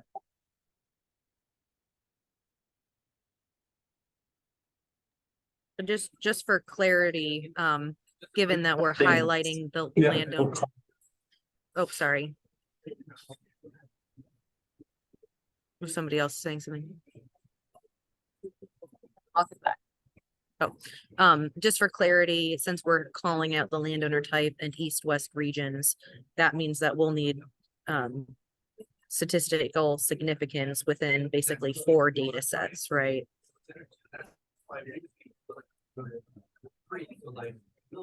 And that, because that's setting the trend moving forward, right? I mean, that outlines what we're gonna be doing for potentially the next 20 years or beyond. I mean, technically, the statement isn't totally correct that will need. So just if we're talking about technical correctness, in order to be able to discern those 4 levels, we would need those, but we don't need that in order to start by stratifying by those or collecting information based upon those. Sorry. I don't understand. Follow. Yeah, so I think the statement was Amanda, if I get this right, that we'll need to have statistical significance or statistical power in order to do, but that's not technically correct. We don't need that in order to gather the data and produce a report for it. Oh, But, right, But you'll need enough samples in each one of those if we want to answer that to question, answer the question. Based upon those variables. Yeah, right, yeah. We can still get a baseline report telling us how across the state of Oregon on OFPA Yeah. regulated road Yeah. systems, whether they're connected or not and their degree of connectivity. Yeah, Just wanted to clarify that. in order to say it's with statistical significance, you have to have enough in each one of those, I think is what she was saying. Yes, exactly. And yeah, Enough samples in each one of those four strata. yeah. Strata. I just want to make sure that when we're making statements to one way or another, that we're accurate to what, yeah. We're accurate to what our goals are. Nothing will prohibit us from sending this to RST and accepting a report back. Nothing will prohibit that report from being accurate and relevant to our information if there's not statistical soundness that shows us there's a difference between those four variables. That's just all I'm trying to say here. Hopefully that makes sense. If so David, it sounds like you made a sound. So what I'm saying is that we can ask IRST to go out and commission and get the information for a report.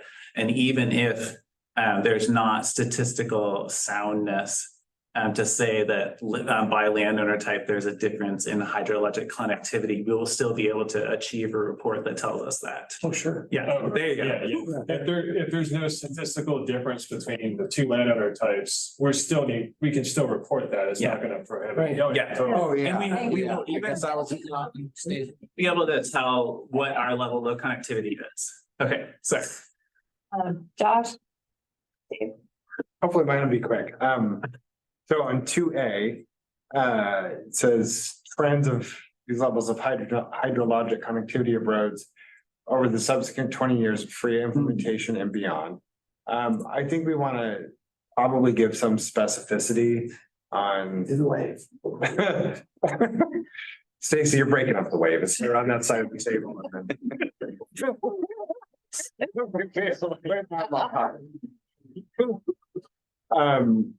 So I think that's good. We want to look at 20 years and beyond, but I think we want check-ins more often than that. right. So my suggestion would be like every 5 years. We have a sample, or something to that effect, but I think we want to specify sampling. You don't want to wait for 20 years to. Don't want to. Got there Don't forget, you don't necessarily have to specify the methods. That's a methods question of the frequency. So down below in the rest of the research question, pretty sure it specifies at a, yes, you don't want to wait for 20 years to collect data. And it should be at a frequency that makes sense from a variety of perspectives to optimize cost, power of the data, et cetera, so that you're not, the methods needs to be developed by the IRST, and the AMC says we want to have some regular reporting. You're welcome to say we want to get a report every 3 years on this or something, but it's also probably wise to say, IRST, what do you think makes sense for frequency of data collection and reporting? Well, David, Terry, this is Casey. I think to Josh's point, there's the science and method side, and then there's the policy side. And what I was hearing there was like a policy checkpoint.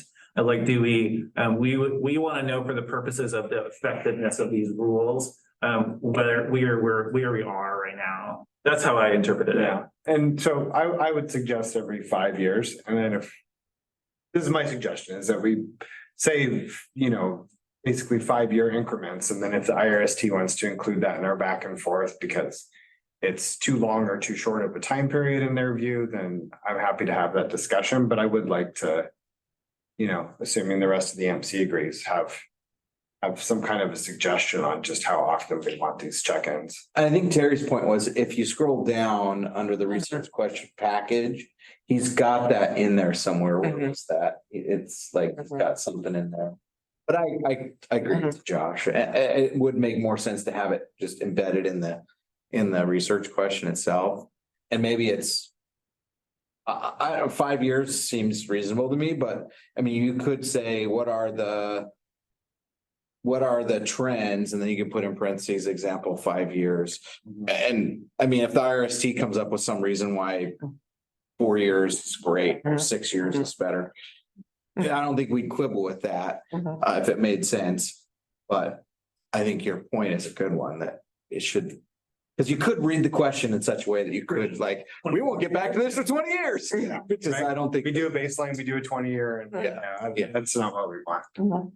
Yeah, I suggest we rewrite the question to be clearer about the timing, because I think we basically agreed on what to say, but I think it's very ambiguous, because it could be read to say you could analyze it every year. So I think it should say something like, what are the trends in these levels of connectivity measured at 5-year intervals and at the end of the 20-year implementation period?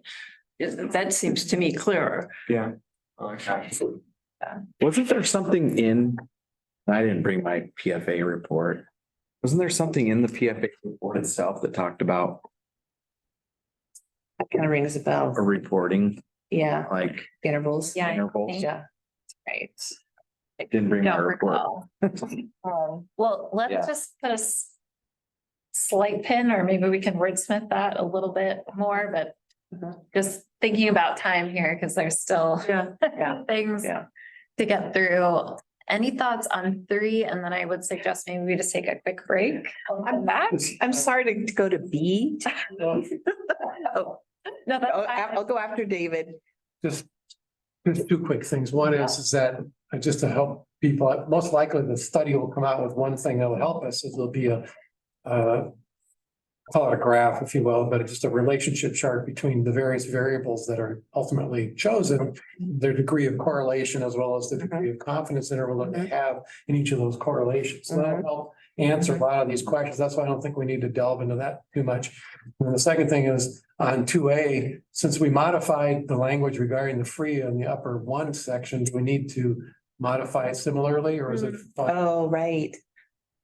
Yeah, If Oregon it's Forest Practices Act rather than a PRIA. point reference, not necessarily, because it would be saying, Because not to lead people astray that again, we're focusing. It doesn't, yeah, this is all. Yeah, that works. yeah. Mhm. Amanda, sorry, I saw your hand, and then Wendy, sorry. I was still in the middle. there. I just let David go first. Okay, sorry. Yeah, Julie? go ahead, Julie. But if yours is in relation to what David just said, then go ahead. Because I want to talk about 2B. Yeah, I have something on 2A. Okay, go for it. Yeah, I was gonna say that, so thanks, Dave, for for saying that.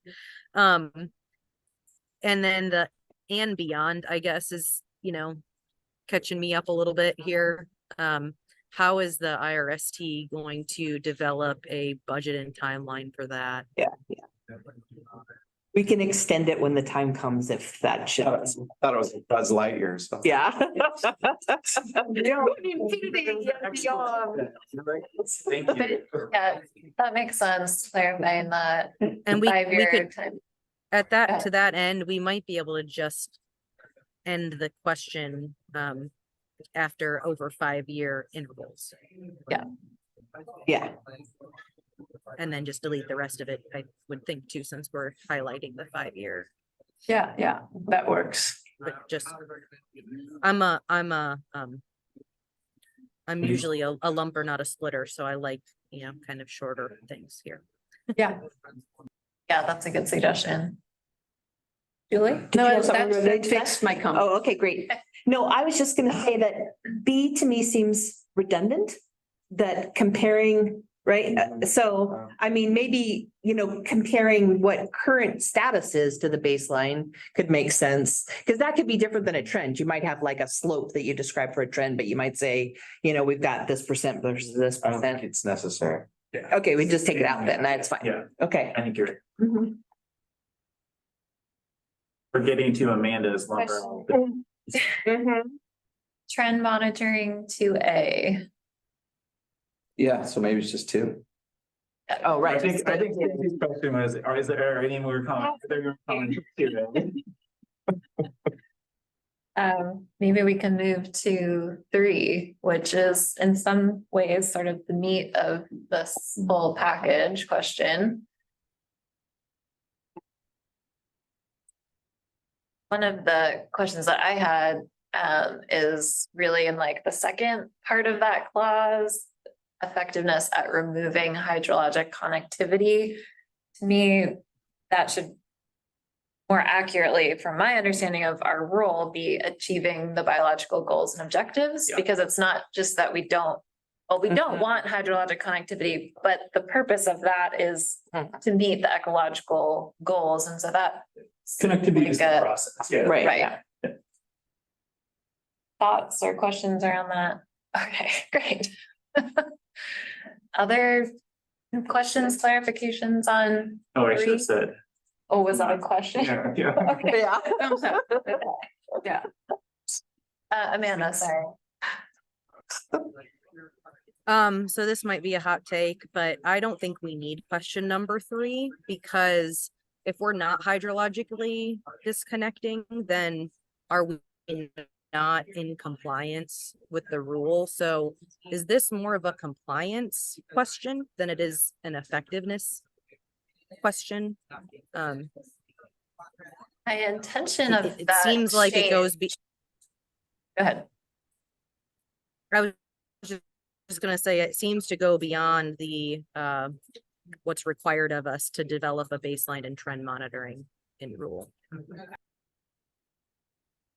I think that my change was trying to take it away from what I was reading more as a compliance question and put it more squarely in what I think is the AMP bucket of rule effectiveness. And the first part, and I don't have the language in front of me, but the methodology, baseline and trend around Dubé and Martin, but with this broader goal and purpose of AMP to look at the effectiveness of whether the rules are achieving those biological goals and objectives or not. So to me, I don't think we get there if it's just looking at the baseline and the trends and what's changed. I think there also needs to be that review that to me seems squarely in AMP's wheelhouse to ask IRST about, is whether, they're doing what we want them to do from an ecological perspective.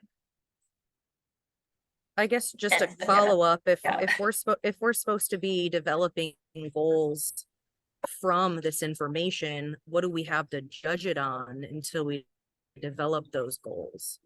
So how do we, you know what I'm saying? Like, it seems a little bit circular until we get that information and develop the goals like we're supposed to do, as outlined in the report.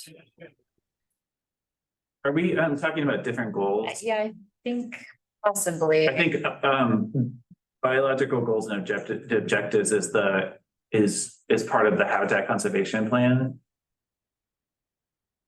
Okay, but we do have at least draft version that we're working through and will likely be working towards, right?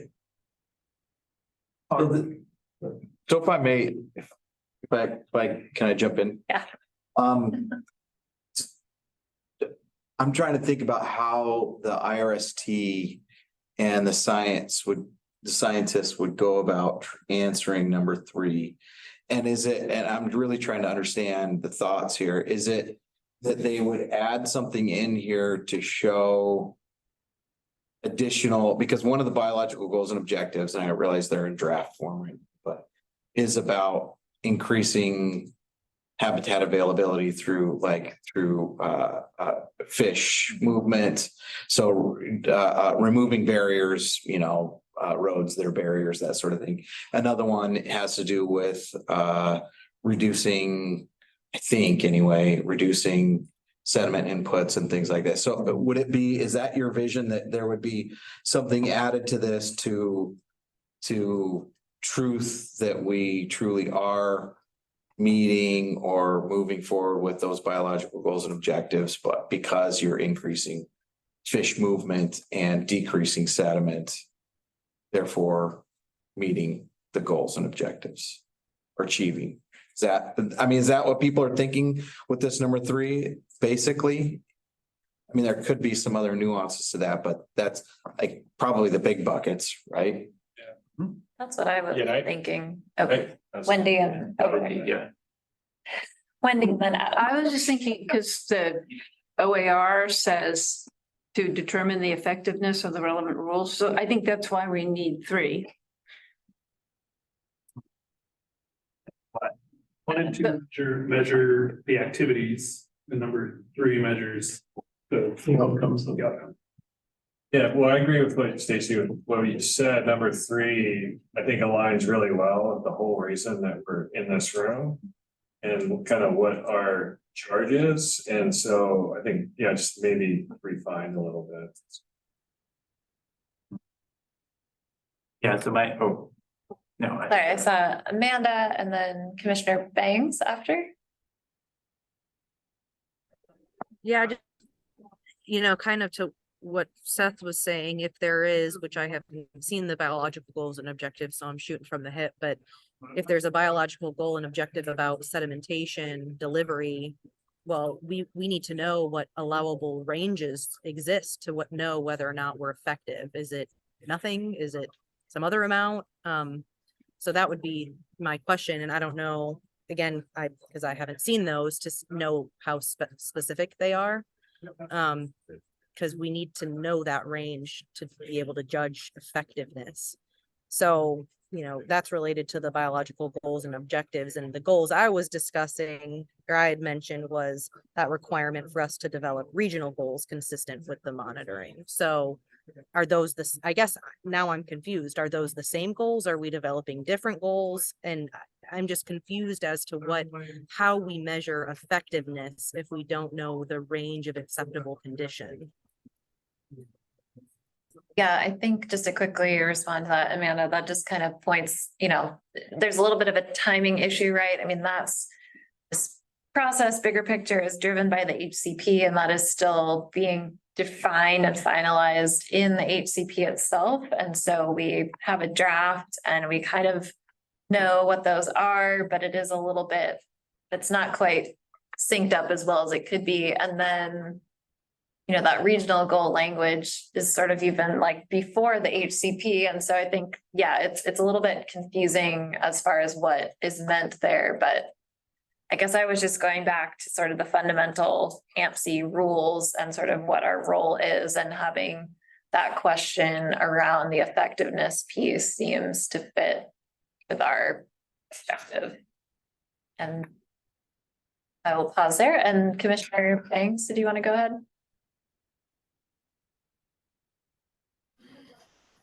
So I guess I'm just sitting here listening, and the words that I'm hearing a lot are confusing. And if it's confusing, I guess my question is, why is it there? Why not instead focus on keeping this as flexible as possible and, sticking to the basics moving forward? And I feel like that I feel like we're falling into a rabbit hole in this conversation. And I don't think that there is going to be agreement on number three. And I would support the removal of number three, just because sidebars aren't developed. And I mean, you're trying to measure something that has no definition. So that's just what I'm hearing right now here today.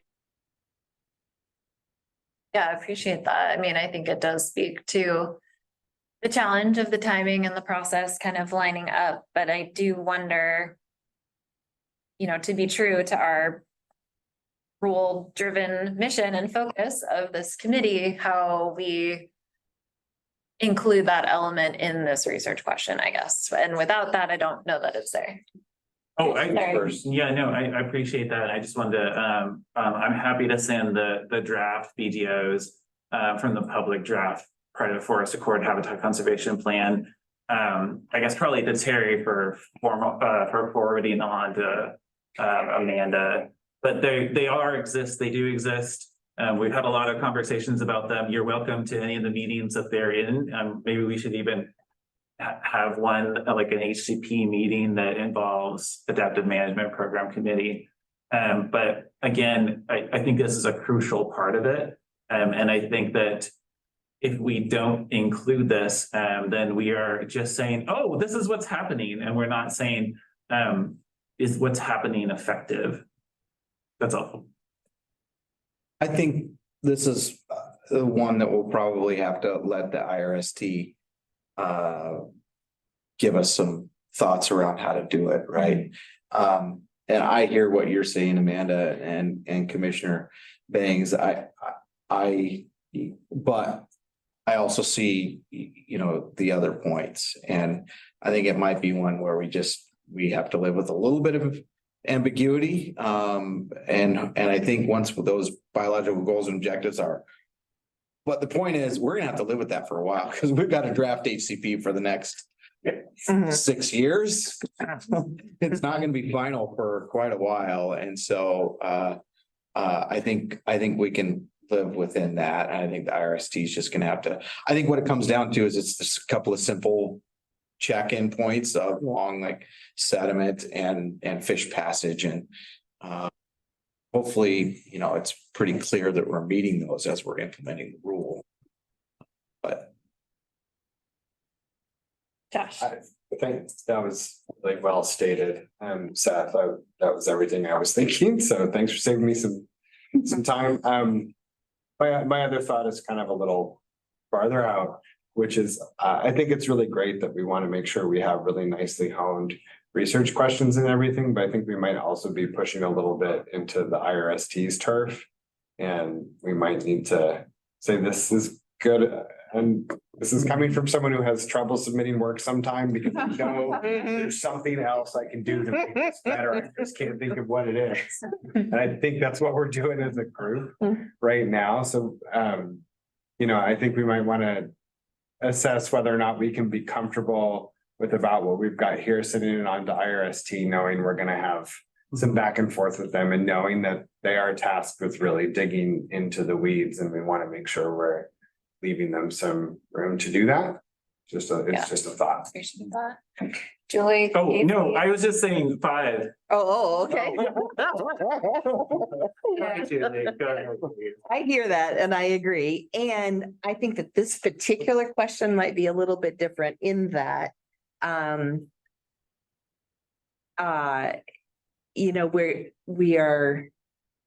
timeline doesn't match up real well already with getting things on the ground and going, and that we could save considerable time by having thought through carefully ourselves what questions we need answers, and, being as specific as we can about the details of that to save a little bit of time in the back and forth. That could take months with the IRST if we don't have clarity about what we need. And I've been hearing a lot of diversity of thought about what it is and what we need to do. And I agree with you going forward that probably we need to leave more of that to IRST. But since we have a period of probably 3 months, maybe, when we might be ready versus when they'd be ready to get it, I don't think it's time wasted to try and think through the specifics a little bit on this one. Amanda, and then I'm going to suggest we take a quick break. So hold your questions. Okay. So I have made this comment before, but when it's talking about the practices, are we expecting the IRST to be looking at different practices in comparison to each other? I've said that I don't prefer that on the record in the past, and specifically that the rule is the rule package that we have is broad and not prescriptive, because we don't always have the option out in the woods when we're on a full bench and on bedrock. And yes, we'd like to put a cross drain at, so many feet, but we can't for confounding reasons. Now, I'm wondering how we're defining practices within this question and how that's going to be assessed. Is it more helpful, Amanda, to tie that back to what the rules require, or are you looking to sort of constrain that to be really clear what we're talking about, or? Yeah, I would say instead of determining whether or not the specific practice being used is effective, I'd rather say whether or not the rule is effective Yeah, at I achieving. agree, Amanda. I hadn't noticed that before, but I think that that's probably wise because that is honing in on a specific, like, to say practice is like. And I think what we're really asking is the rule effective? Yeah. Yeah. I think, okay, seeing head nods. Okay, let's take a Yeah. quick break, maybe 5 to 7 minutes. Sorry, it's short. I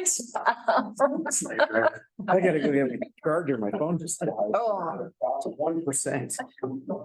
Quick sort of time. Want to do a quick time agenda check-in. Obviously, we blew past our time on roads. We had intended to also have kind of a second conversation on East Side steep slopes, and at the end, spend a little time on our meeting with INR and IRST, and then the presentation to the Board of Forestry.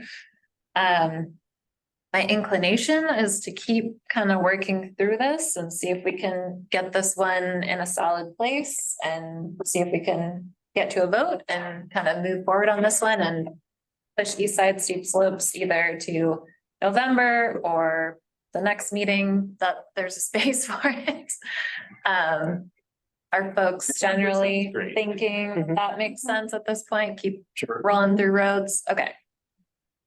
So looking at this language we've got here, we've kind of gone down 1, 2, 3 through these questions. I think there's acknowledgement that there's some ambiguity, particularly around 3, and there's real value in meeting with IRST and INR and having that feedback and having a few more conversations with them.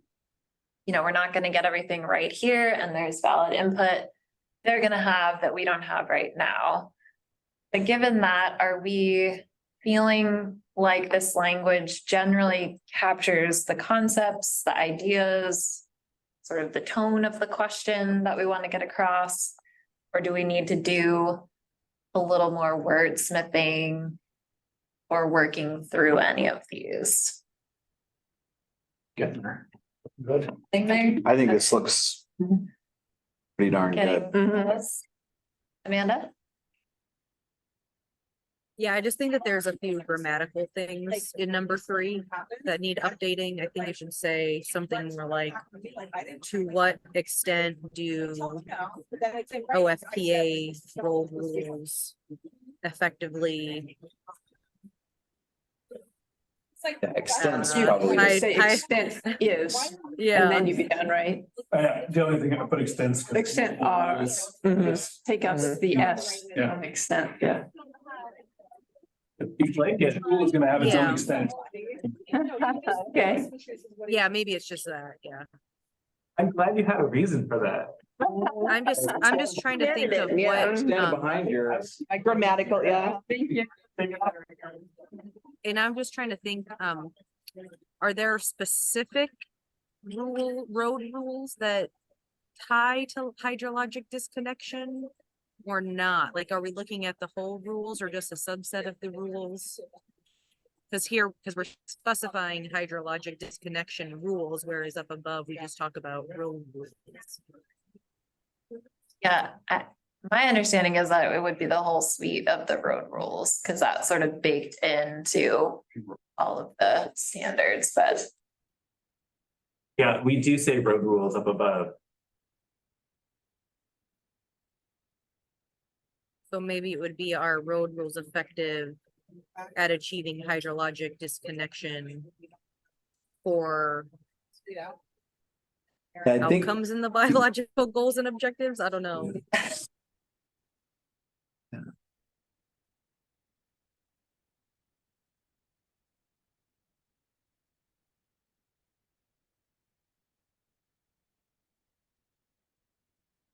We had agreed not to talk about hydrologic disconnection in that number 3.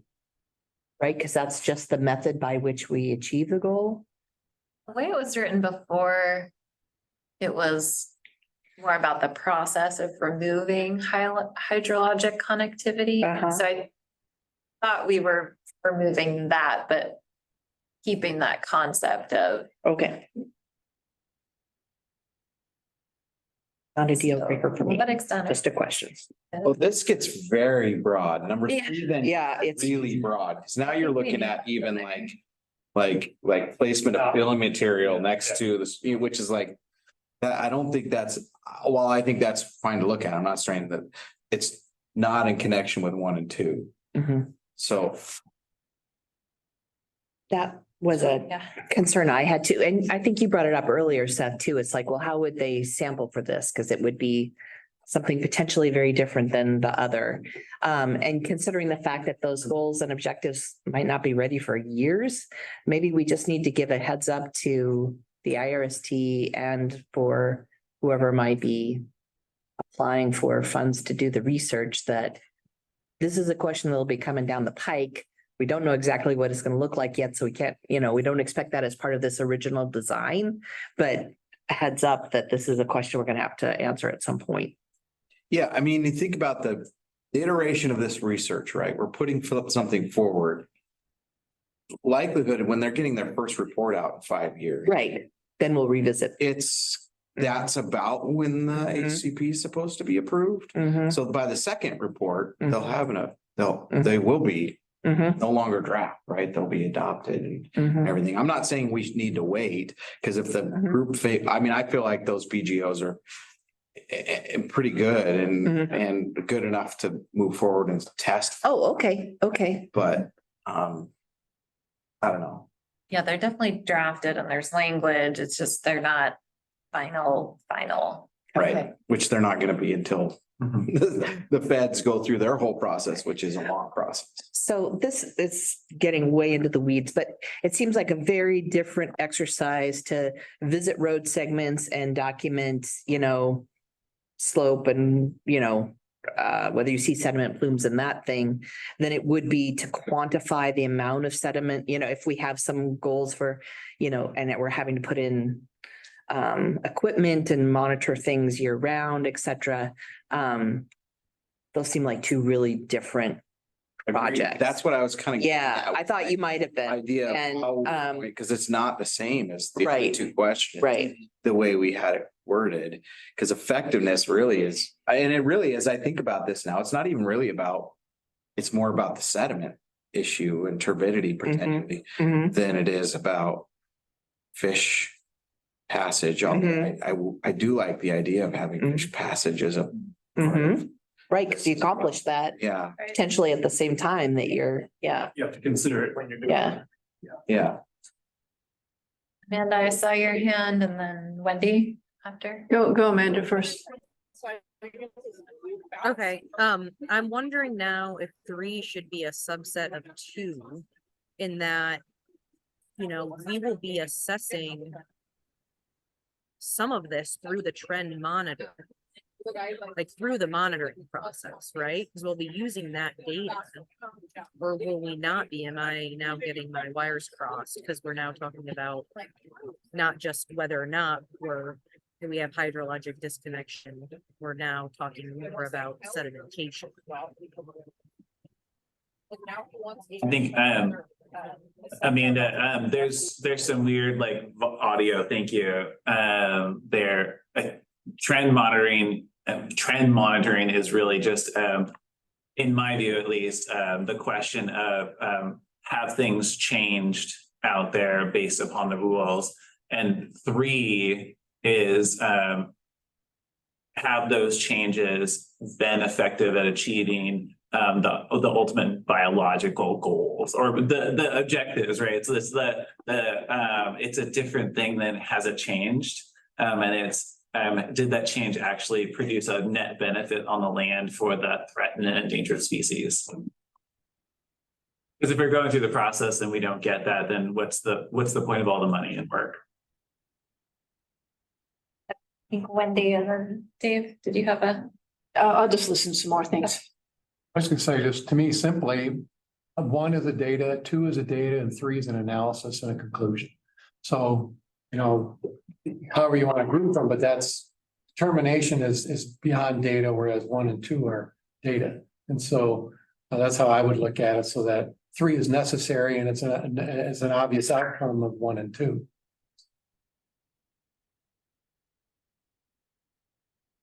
I agree. My comment. It's nice having an engineer. Head nodding. So do we still think 3 needs a little wordsmithing here, or is this looking?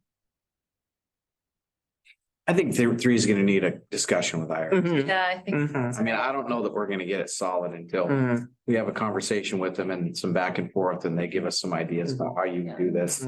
Always, you know. Seeing nodding or hearing yeses, is that generally sounding right? We kind of acknowledge 3 needs a little more workshopping with IRST, but it's different and distinct and is an important component of this package, that element. I was kind of hearing different. I thought we were at adopt 3, but then given that we've talked about having back and forth the IRST, that's a possibility. So that would be my proposal. That's what I thought. Yeah. too. Sorry, that's what I meant, but not stated very clearly. Can I, to make sure I understand what everybody just said, what I heard was that 3 stays in is what we give to IRST with the understanding that we're going to have to speak with them before we get more specific about it. That we will develop it a bit with them after we adopt it, because we'll have back and forth with them as part of our ordinary Yes. process, is what I was thinking. Yes, that's what I mean. That's what I'm saying. I think we're on the same page. Heads are nodding, okay. Okay, any final questions, thoughts? It's sounding like this package 1, 2, 3 with the acknowledgement that we may be able to move forward with these 3, and particularly 3, we want to have more conversation with IRST to refine that question in particular. Maybe let's do the 0 through 5. Are we feeling like this is kind of getting close? Or- Amanda had a clarification that looked Right. pretty good, actually. Yeah, I think it was pretty good. Can you want to pull In that the up in the chat? chat? To what extent are road rules associated with hydraulic disconnection effective at achieving? Oh, yeah. Yeah. Road I think rules it's- associated with hydrologic disconnection. Yeah, that's. Probably just copy and paste it. That's pretty good. That looks good. Well, maybe. Yeah. David, thanks for rolling through all these changes. Yeah. Thanks, Amanda. I think there's agreement that that looks like a good change. My internet Yes. is not so good, so. Mm. Hands. Yes, okay, so Yeah. with the amended 3. 0 to 5, how are folks kind of feeling about? Yeah, okay. Leaning more to the 4, 5 ends. Okay. Do we This feel? has got a 4, Amanda's got a 4, 4. 4, okay. Commissioner Bangs, have you got? A hand? There's something in the chat. There was something related. Oh, okay. Are we feeling like we could move towards a motion and a vote at this point? Or do we need more time? to Consider and. So there's no more text in this, or you mean motion on vote just on the questions? I guess maybe that's a clarification for Terry. So you included Terry kind of following the structure of the rules, additional, excuse me, information, including copying the rule language. Do we need and want to work through that as a group? Or what are we voting on, I guess? Is it just the questions or is it this whole document? At some point, this needs to be some version, some flavor of all of this needs to be forwarded to the IRST. So it's kind of up to you if you want to just nail down the questions today or not. And then there's a variety of ways that the rest of that the rest of the package, everything below that says research question package, could be addressed. That could be a work group. You could just say, let's delegate it to Terry. Well, I'd rather not have it delegated to me because So, yeah, Yeah. but I think it would be good to specify I how you want to think- I don't- proceed with the rest of I the, don't think we should tackle everything else. right. I think we should probably kick it to a work group is my inclination. I had a couple comments. It sounds like Amanda had a few comments on that as well. Does that make sense to kind of?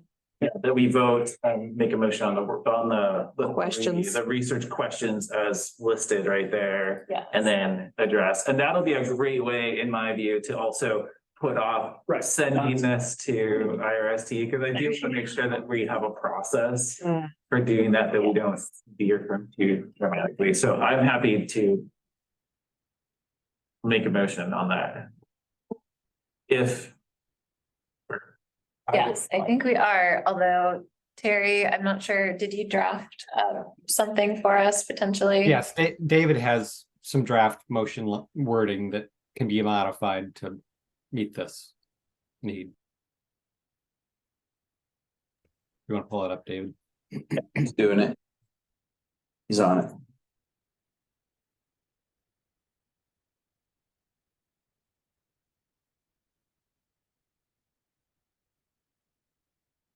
While he's doing that, I think it'd be helpful to have a real brief conversation about who and how to move forward with the rest of the package and Yes, any volunteers for a work group to help provide input to Terry on the package? Sure. Okay, Casey, Dave, Julie? Awesome, thank you guys. Great.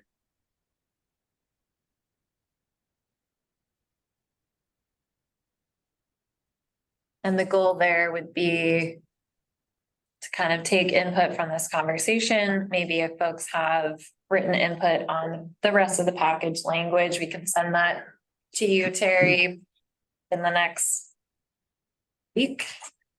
And then the work group can.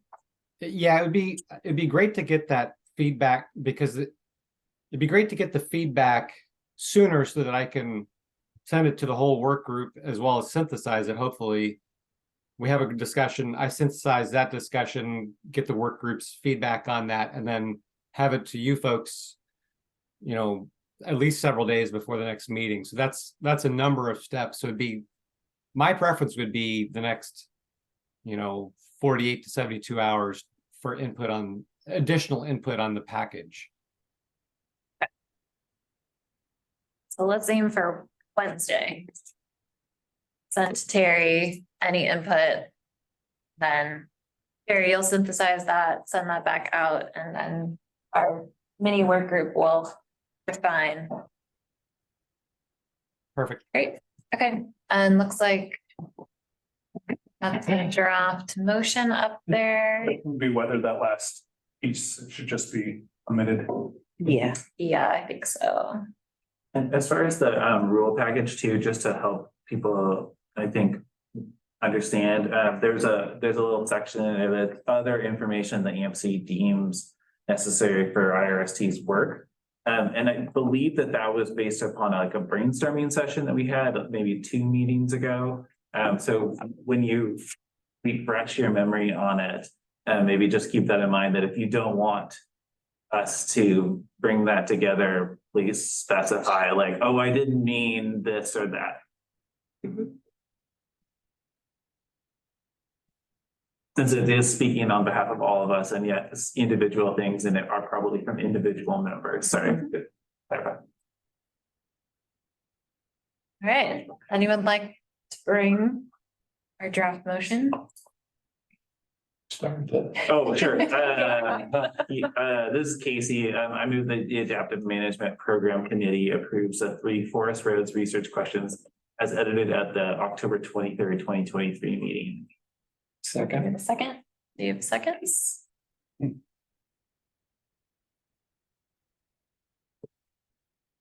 then substantial decision, we go around, right?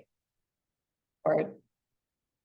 I think we have, yeah. Okay. Yeah. That's best practice. I can do the roll call since I got it in front of me if you'd like. Yeah, that would be great, Terry. Thank you. Okay. Seth Barnes, Aye. David Bugney, Yes. Adam, Stacy Detweiler, Aye. Julie Furman, Aye. Wendy Gerlach, Aye. Casey Kulla, Aye. Jason Robison, Aye. Josh Seeds, Aye. Amanda Sullivan Astor, Aye. and then Courtney Bangs.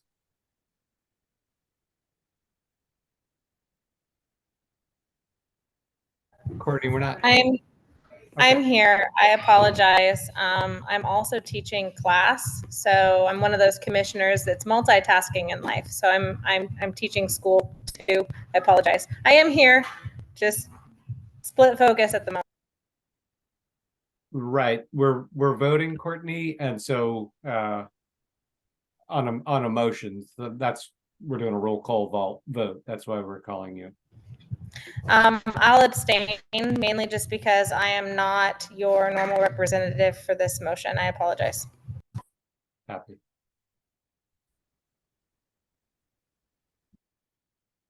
Looks like motion carries. Is that everyone? I think so. All right. We've got our first We did a thing. final. Good job. Great. Well, thanks everyone for that conversation. I appreciate going into the details and getting it right, and also acknowledging that we still have more time. And we're going to get more input from IRST. They're going to be even more refined questions, but on a good start. Good. All right, let's see. So one of three, we could dive in and spend a little time on East Side steep slopes. We could kick that to the next meeting. I'm kind of interested in your thoughts, Seth, but I would like a conversation about both our presentation to the board and meeting with IRST and INR. So if folks are okay with that, I would prefer to focus our remaining time on that. That's what I would prefer as Okay. well. Okay. Yeah. Just before we dive into another big topic. So I had a couple of slides on this. Let's see. Great, thank you. Oh, yes, and then.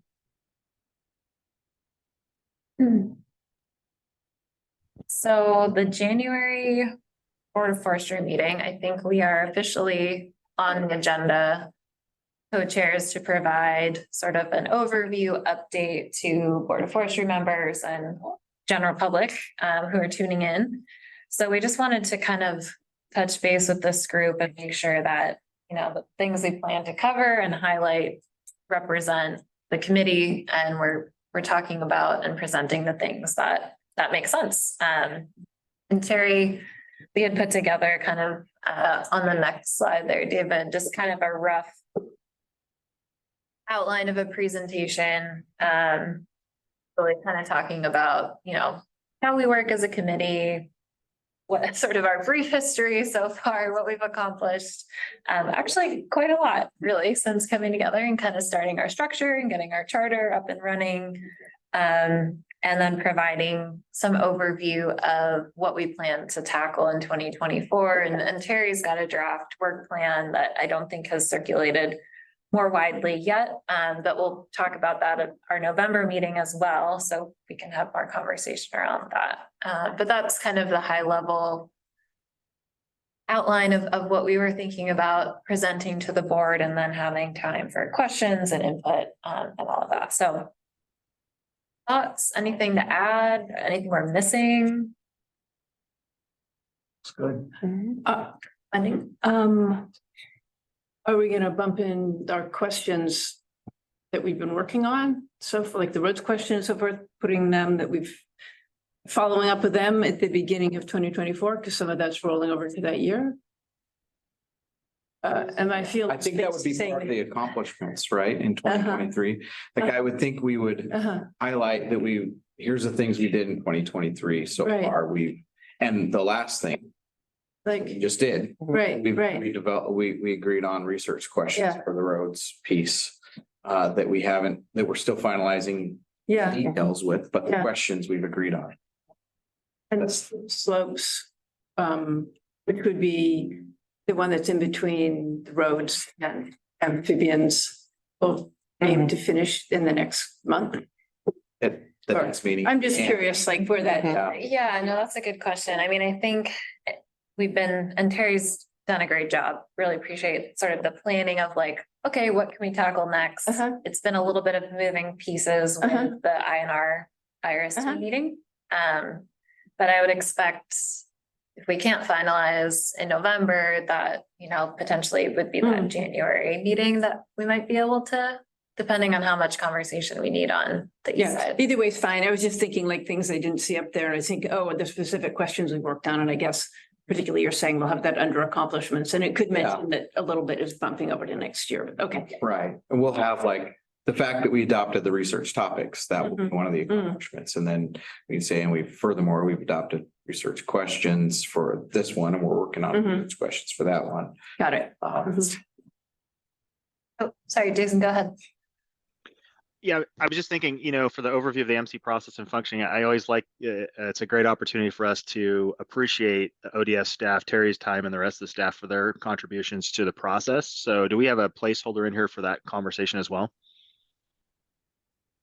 That's a good point. We can make sure we add that in, and that's the point of this conversation. Thanks, Jason, is to give us some pointers and feedback on stuff that you all think we should be bringing up, and certainly Terry and staff have done a lot of work that's been very helpful. So Yeah. mention that.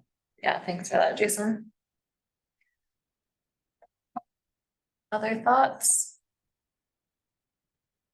I like one, the overview of the processes and functioning, because it's sort of like some overlay of different things. So I was thinking myself ahead of time, like just saying like where we fit in terms of being mandated, like that there's an adaptive management program, that under that is adaptive management program committee, under that is IRST. Running through that for them will be helpful in your first bullet. Yeah. And the intersecting, you know, the role of the board, right, that they're gonna be getting Yes. information from us down the road, and there's, Yep. you know, gonna be budgets and sort of Yeah. back and forth that will be new for all of us. Mm-hmm. And Like especially in light of their ongoing conversations about board governance and their strategic plan, that it's a good time to do this, so. I was just thinking we could mention to them that we're a great example, if they want to see an example of a committee that works well. We want pressure. Well, I do appreciate This committee. that her committee works well too. No, I do appreciate, and I think we will mention this, like the striving for consensus. And I think that those words can be meaningless or they can be meaningful. And I think that this committee has done a good job of making those meaningful, you know, as we've tried to make decisions and work with each other. And that has made the committee highly functioning, I think, and useful. It's been useful. I agree. Under accomplishments, would that include the charter? I think so. Yeah, I think those are kind of organizational steps and getting it going and And the IRST. getting IRST done. Everyone Absolutely. who's not already on state email, which is pretty much anyone who's not me and Julie as far as voting members. You know, I think kind of how well all that organizational stuff went, 'cause then that's also telling the board that we think ODF is doing a good job staffing it, and I think we do. Hey, ODF's kept everything rolling. They kept people informed about participation grants, and I think that's good. And then having the charter done, Grants is another and then adding into the charter kind of the process for revisiting research topics and potentially updating them. You know, we identified that as something we needed to be specific on. It wasn't in the original, you know, here's what the charter should have, and we updated it once to get that in there. So I think kind of it seemed like little organizational things, but I've seen those get fumbled often enough to know, like, and this is a brand new thing, we should probably make sure we're covering all that little organizational Yeah. stuff that adds up into trouble if it doesn't get done right. Okay. Thoughts, comments? Okay. Sounding good. We can talk about this again at the November meeting. Where we'll also be sort of looking back, doing that year in review. So if there are other things that we haven't already said today, we can add in, make sure that Seth and I have what we need for that presentation. And if not, let's move on to the next topic, which is our meeting with INR and IRST scheduled for January. We've had a few good thoughts already. Amanda, I liked your suggestion about, you know, bringing, well, now we have a voted on questions that we could bring and have a conversation with them about. One of the ideas that we kicked around sort of in our co-chair meetings was maybe we bring in an amphibian expert or two and kind of have, you know, set aside some time for conversation and discussion around a topic we know we're all going to be working on. Other thoughts or outcomes, ideas, hopes for that conversation? I mean, I think that will be a big group. Some of us know each other, some of us don't. Yeah, Josh. I thought about today when we're kind of going over the research questions, and I was starting to wonder how specific do we want to be, and before we're stepping on IRST's toes. So that might be a useful conversation to have, like, what level of specificity is most useful for IRST? We want to get into defining what specific water quality and landscape parameters show effectiveness with road rules, like back to question 3 there, or do we leave that to them? Like, just kind of checking in with the IRST about what works for you in terms of what kind of structuring and what kind of specificity in detail that we have in the research questions before, where is it not enough? Where is it too much? So Jason and then Julie.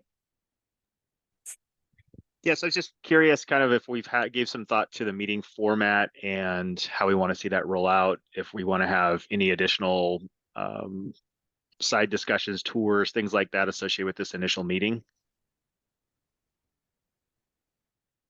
Yeah, and I think that was kind of Stacy's idea around, because we'd been debating having conversation about potentially bringing in a amphibians expert or two to talk with all of us, just to sort of ground us a little bit as we're getting into the discussion of amphibians. And Stacy's idea was to potentially add that to this meeting so that we had a thing to do together as a group. That was not just focused on introduction and get to know you, but was actually a little bit substantive, but at the same time, not completely structured work related. You know what I mean? Like we're not handing them questions. We're not discussing questions. We're more sort of just receiving information and asking questions of a presenter.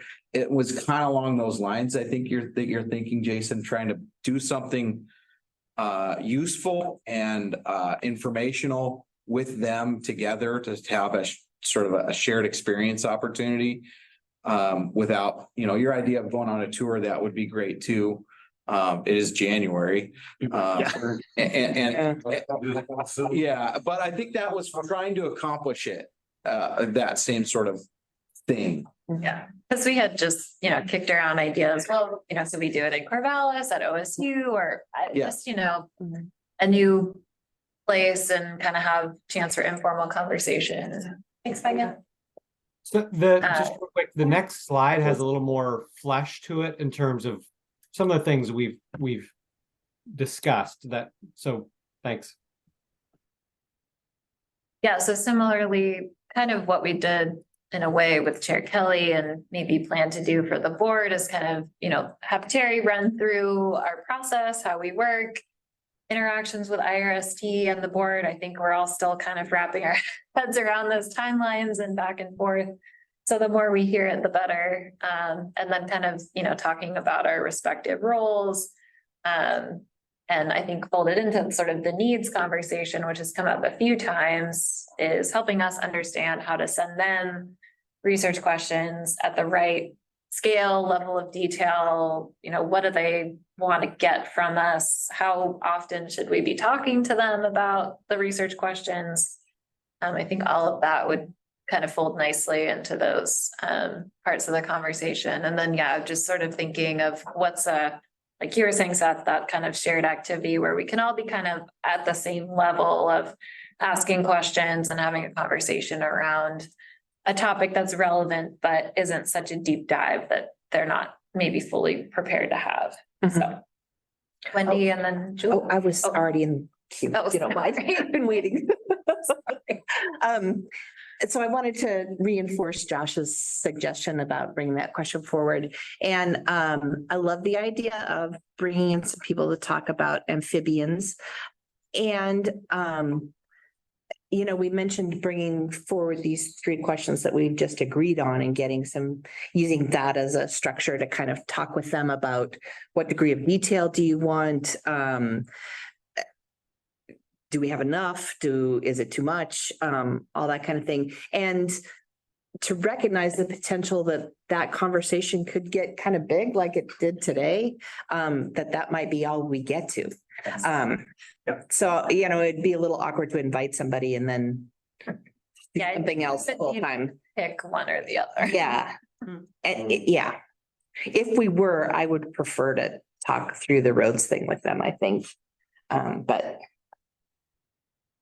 thanks. What do you guys think about these? Sorry for jumping in, Wendy. What do you guys think about meeting in Corvallis? I just think that a number of these IRST members actually live down there. I think a couple of you live down there, at least more towards that way. And if we are, it's kind of a more sciencey place to be. So, you know, you kind of feel like you're in more of a science conversation. You're in the halls of OSU.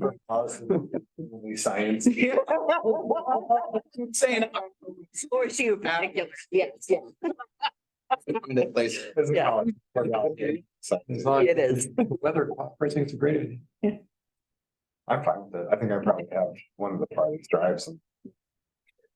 As you enter Corvallis, you put on a science hat. Yeah. Science. Need to be a bureaucrat. That's one where the bishop will have the longest. Yes, Yeah. yes. Terry, do we have any ability? Oh, sorry. Go ahead, sorry. I was asking because I forgot my question in the middle of all that. I do have a question, but go ahead, Terry. I was just curious, sort of building on your question, Jason, around meeting format.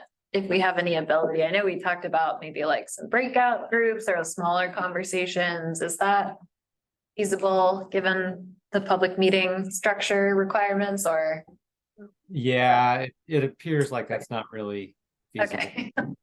The Board of Forestry did it pretty successfully in Medford. Well, successfully in that I didn't get to watch any of it.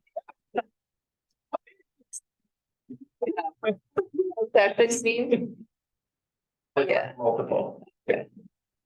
Wendy, sorry, I jumped in front of you. Well, yeah, and rewinding a little bit, let's see, one thing I think would be nice to have would be communications between AMPC and IRST. Like I'm assuming IRST has the charter which says chairs, so maybe have some expectation that the chairs will be the point of communication with maybe INR and Terry CC'd or something like that, because when we're talking about expecting some back and forth, what that would look like, just some expectations for that.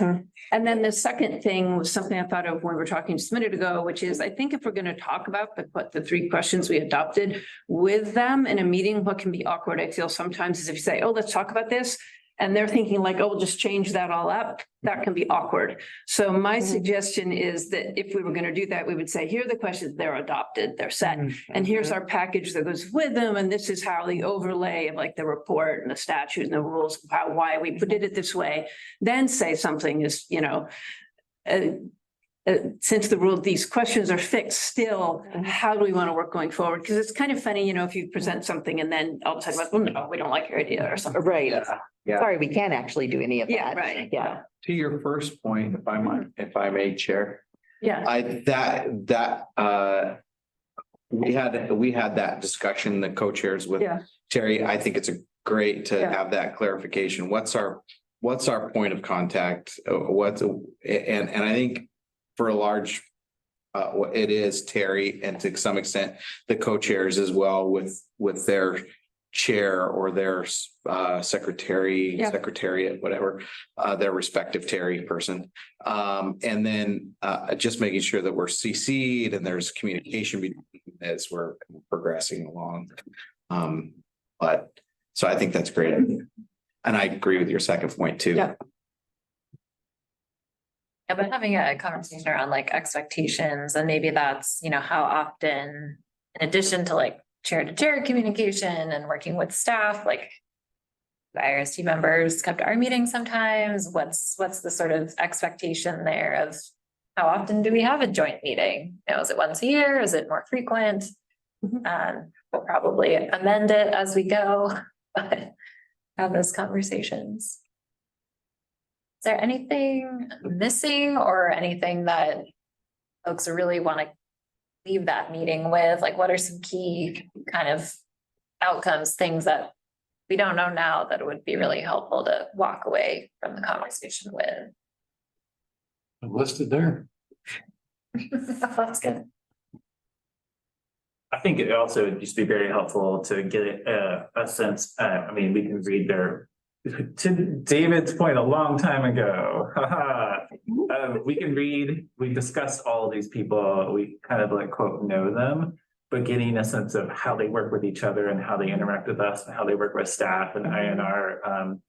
That's like a soft thing that I'd like to have as a goal. Just, so who are these people? How do they work together? And what's going to be our way of communicating with them in the ways that they understand? Is this their first, and this is a question for Terry, is this their first meeting? Will be the January meeting? Or will they be meeting in December or some other time before this? Yeah, the current plan is for them to have a 90-minute meeting sometime in the first half of November. That's what I That might thought, but be, it might be virtual. And then they're planning on having a day-and-a-half meeting that's gonna dig into all kinds of weeds on governance, best available science, all that kind of stuff. And I believe that's probably December, potentially early January. And I'll pause, and I'm not sure if Sean is still on the line, if he has anything to add. I don't think he is on the line, but that's it, Terry. Okay, thank you. Okay, so that's great. That's good to know. So that will all happen before we get in a room with them. That's great. I was also going to add that if we don't invite the amphibian experts and you decide to discuss roads, we could potentially invite some roads experts, because I don't think there are any on the IRST in terms of road engineers or hydrologists. Good idea. Personally.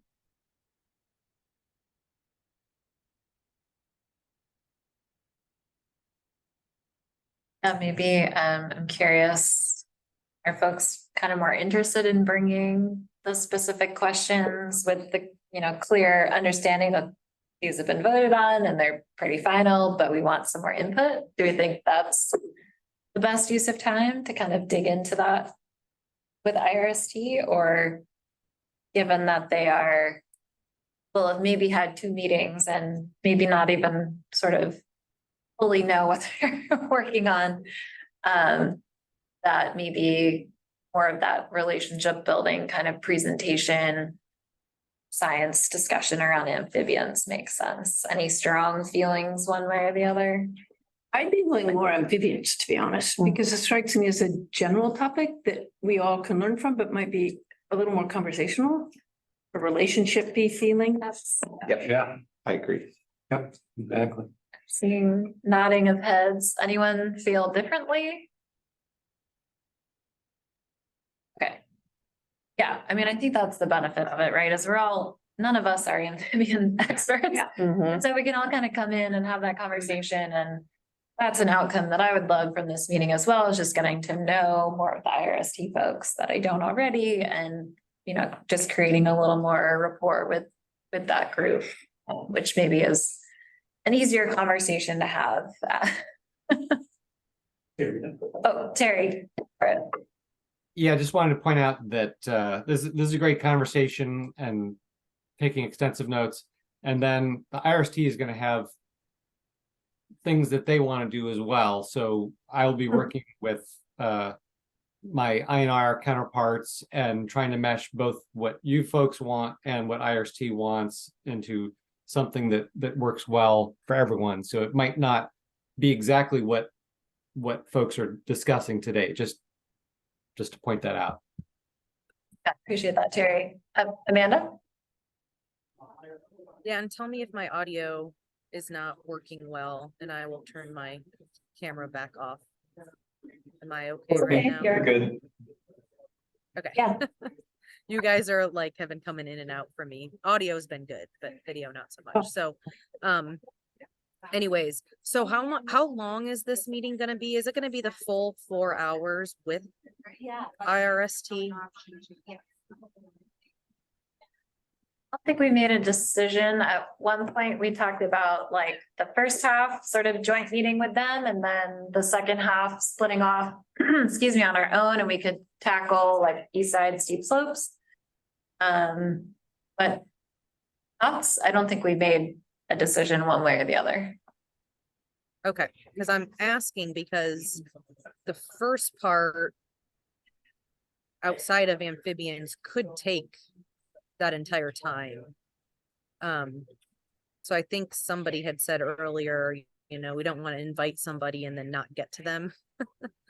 So I do think we should be careful of that because, yeah, I'm not sure how that's going to go now. As much as I would want to talk about amphibians with them, I think the other pieces are perhaps more critical as far as a meeting with IRST. So, you know, I'm not chair or co-chair, so not my decision to make, but just want to highlight that. And then if we are going to do something on amphibians, who's going to determine the best person to come present on that? Or is there going to be a group of people, or not sure what that process is going to look like? I definitely have some thoughts on that, and just thank you, Amanda. I guess I'm a visual learner, so I read things and I'm like, okay, got it. Sometimes I write like Adam, I write and then I learn it. But I think that a lot of that with proper facilitation, whoever decides to be facilitating or who gets to facilitate, I think the things that are on here we can move quickly because we all have access to all that, whether we're on IRST or at INR or here, and we know that. And to me, the value of that amphibian presentation is there's the hard thing, which is that we get to learn, but there's the soft stuff that we'll get to interact with each other in a space where it's a little bit more neutral because we're all learning together, and sometimes that's really effective. So I would say that just to Amanda's concern, I guess, is emphasizing the amphibian experts that we bring in. I think I would err towards that. Yeah, Julie. Could we be flexible as well about that second half of the meeting? And if we did get too involved in, you know, the early part, to just say, well, we're going to do amphibians rather than us breaking off to work on our own stuff.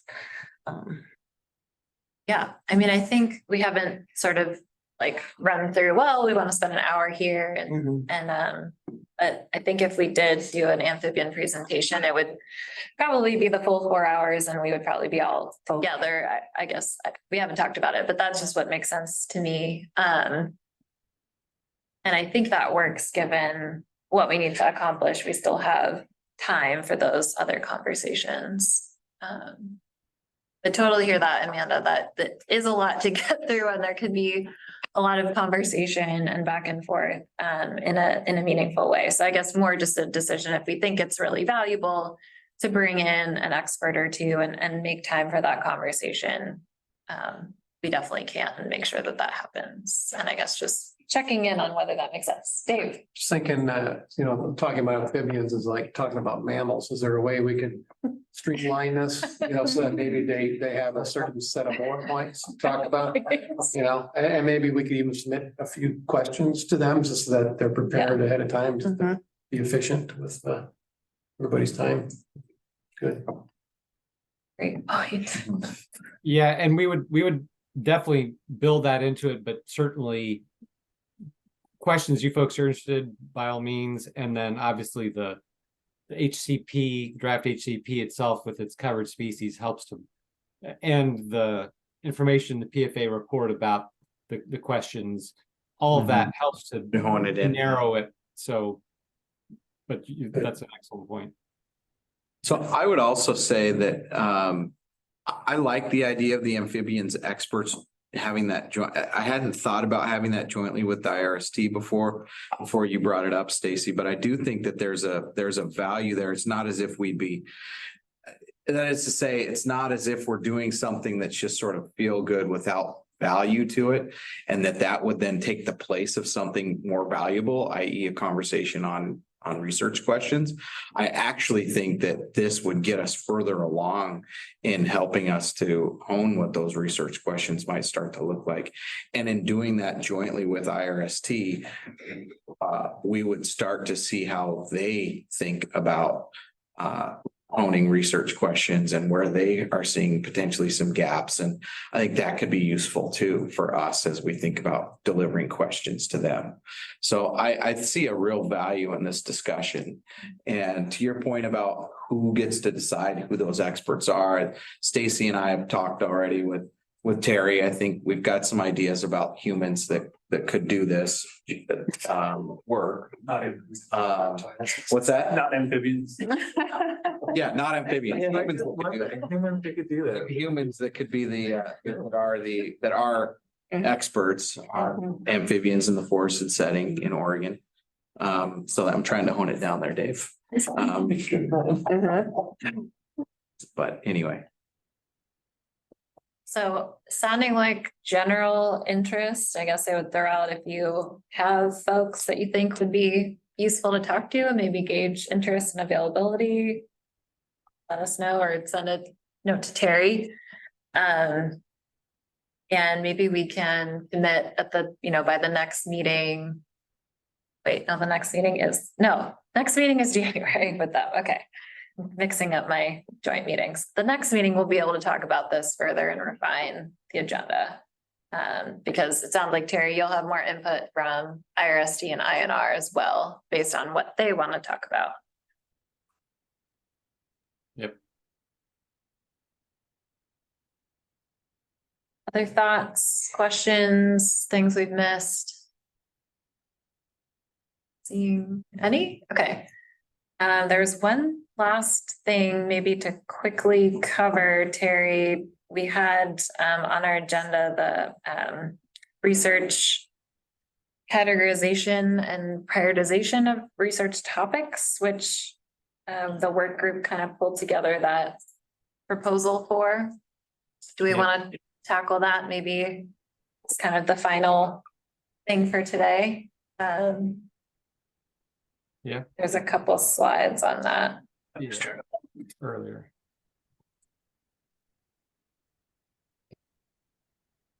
Slide number, slide 37 of.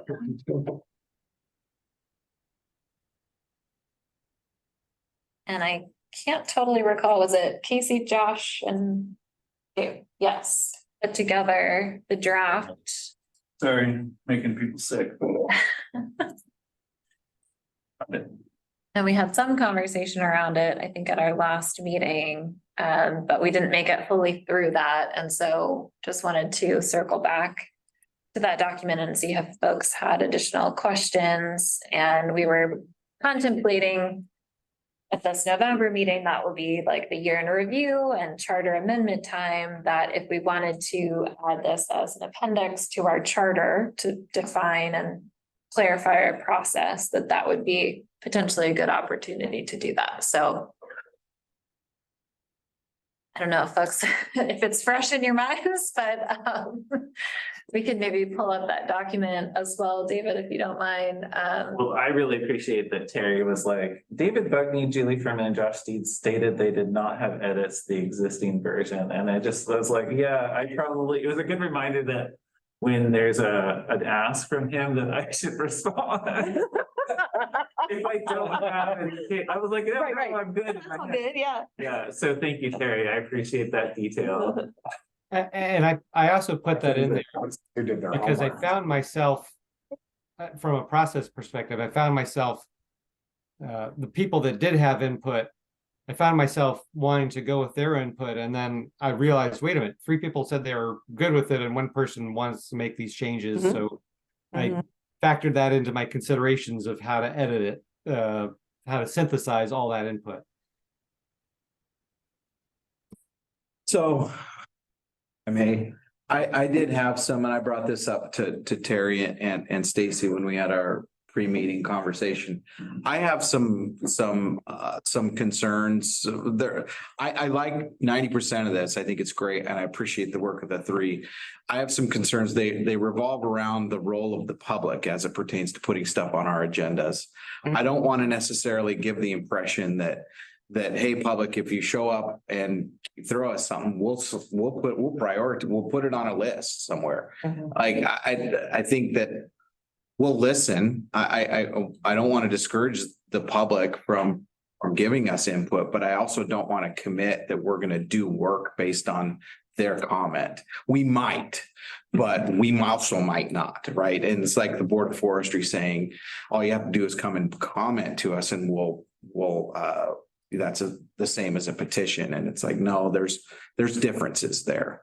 And so I almost, and then in terms of also like the Board of Forestry, I just think maybe there's some nuance that could be added in here that would be useful to us to sort of better define the roles of the public, the committee, and the Board of Forestry in terms of bringing items in, getting them on different lists and how that works. And I don't want to over tie the hands of future committee members with a potential, Obligation to investigate everything that gets laid at their feet, yeah. So with that in mind, I would suggest that a group of another small work group, rather than trying to wordsmith this all today, we've already been through something pretty exhaustive.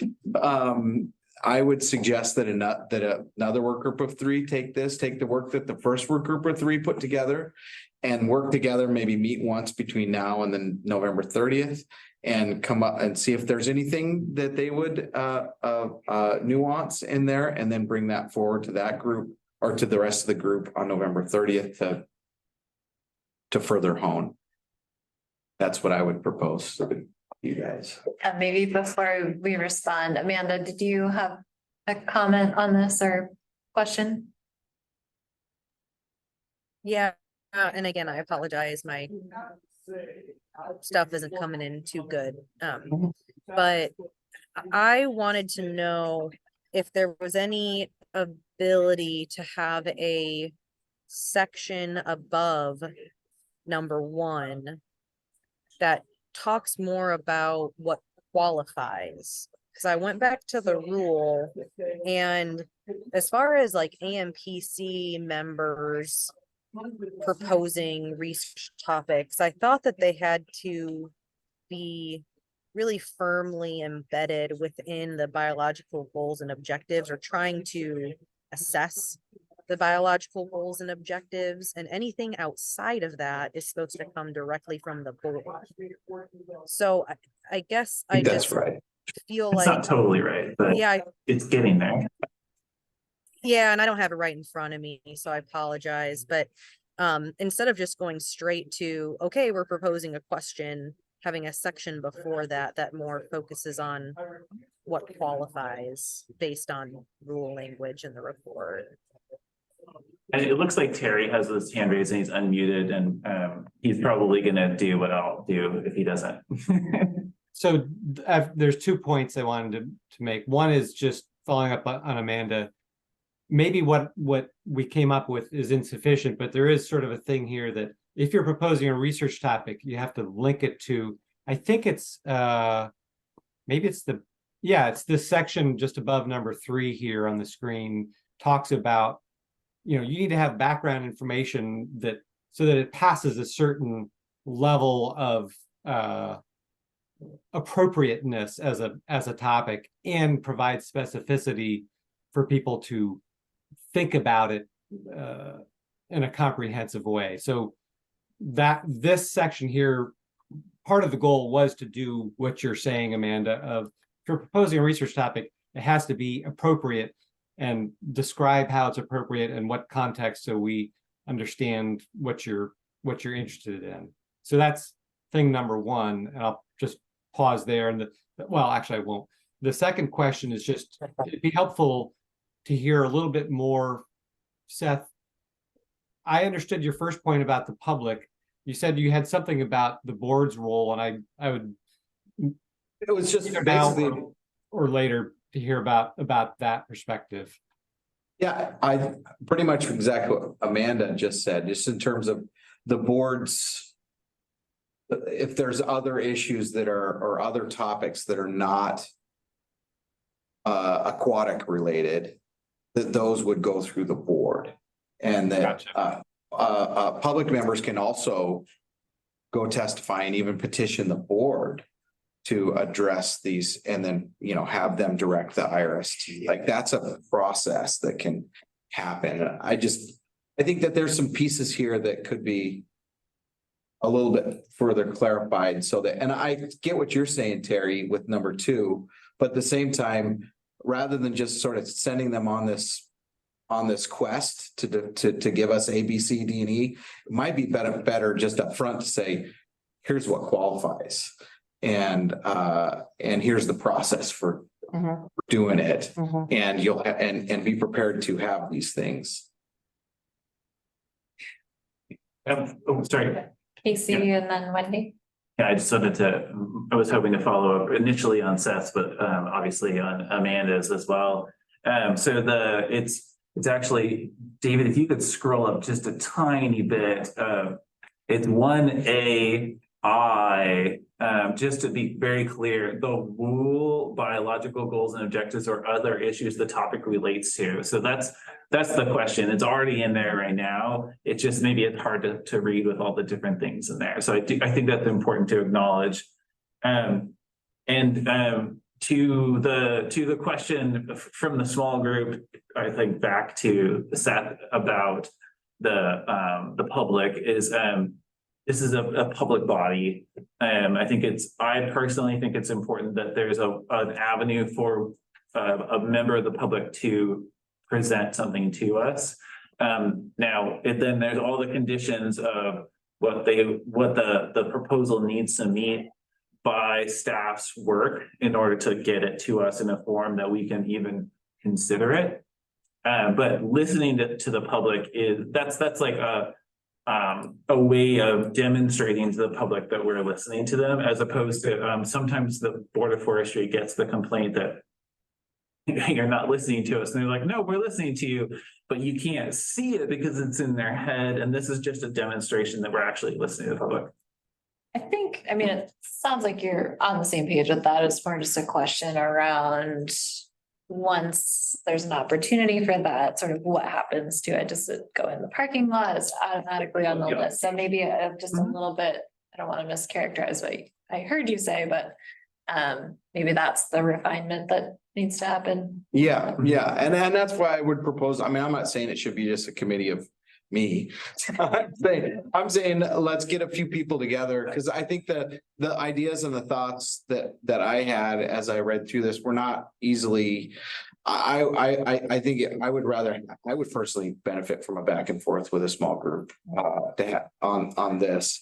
And I think if the committee agreed to that, then we could have a better, more prepared, discussion on 30th.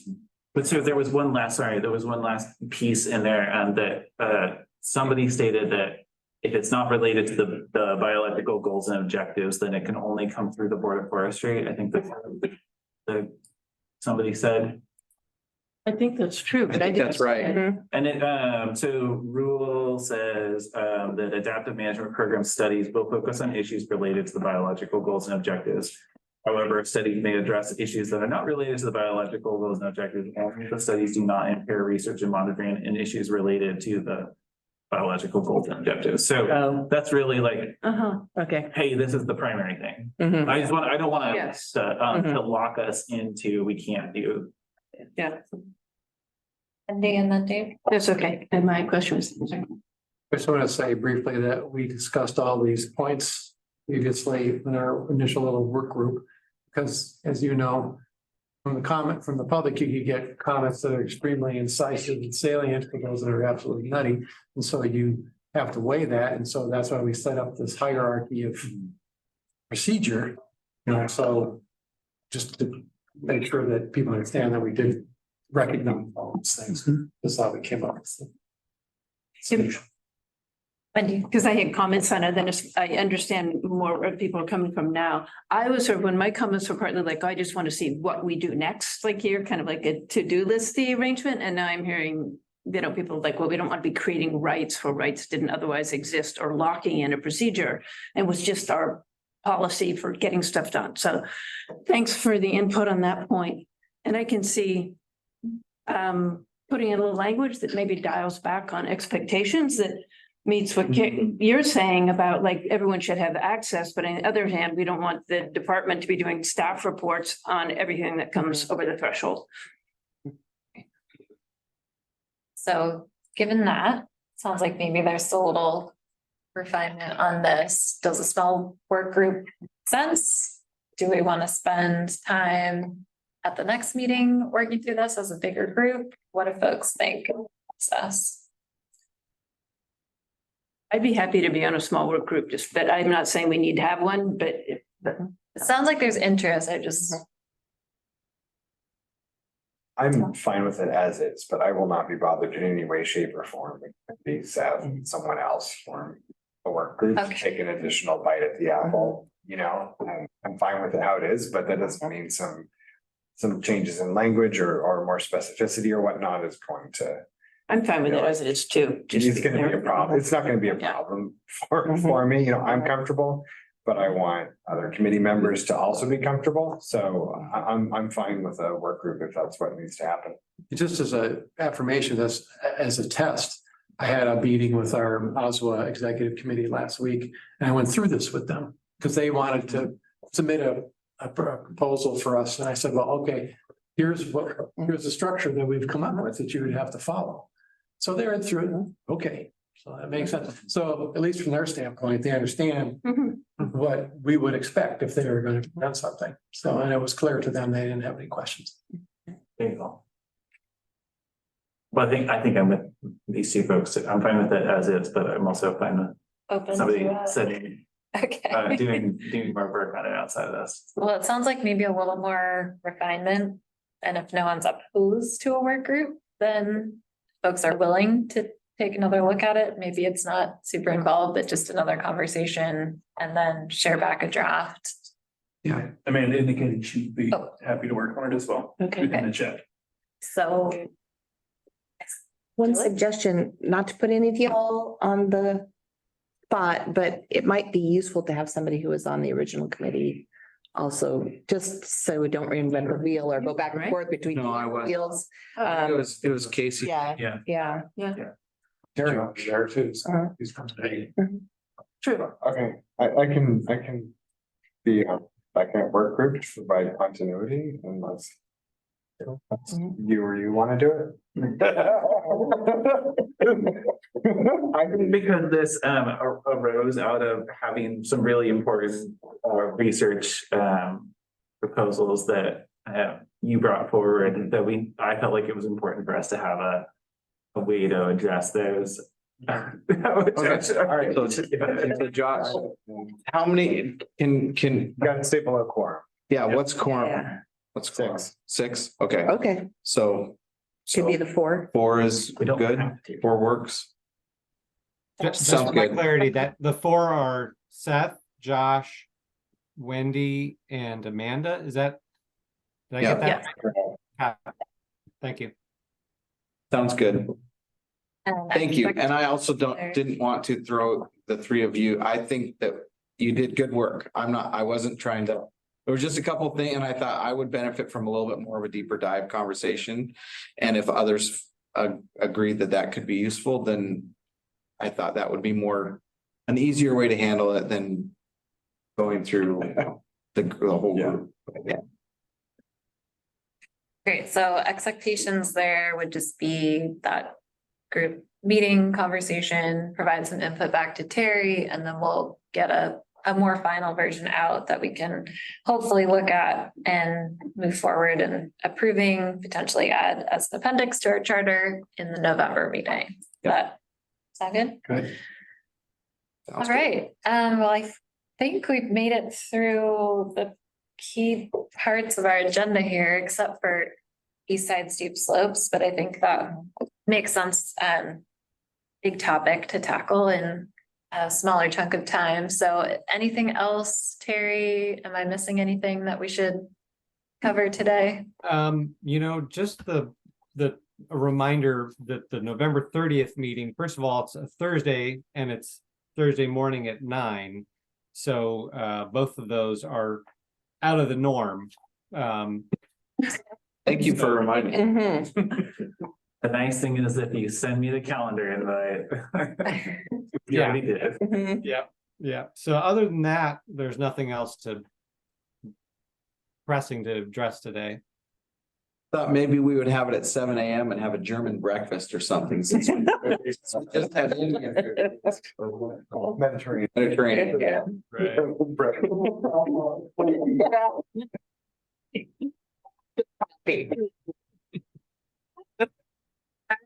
Last. Wrap. Nice Okay, job. thanks, everyone. Thank you. Thank you. Thank you. Yeah.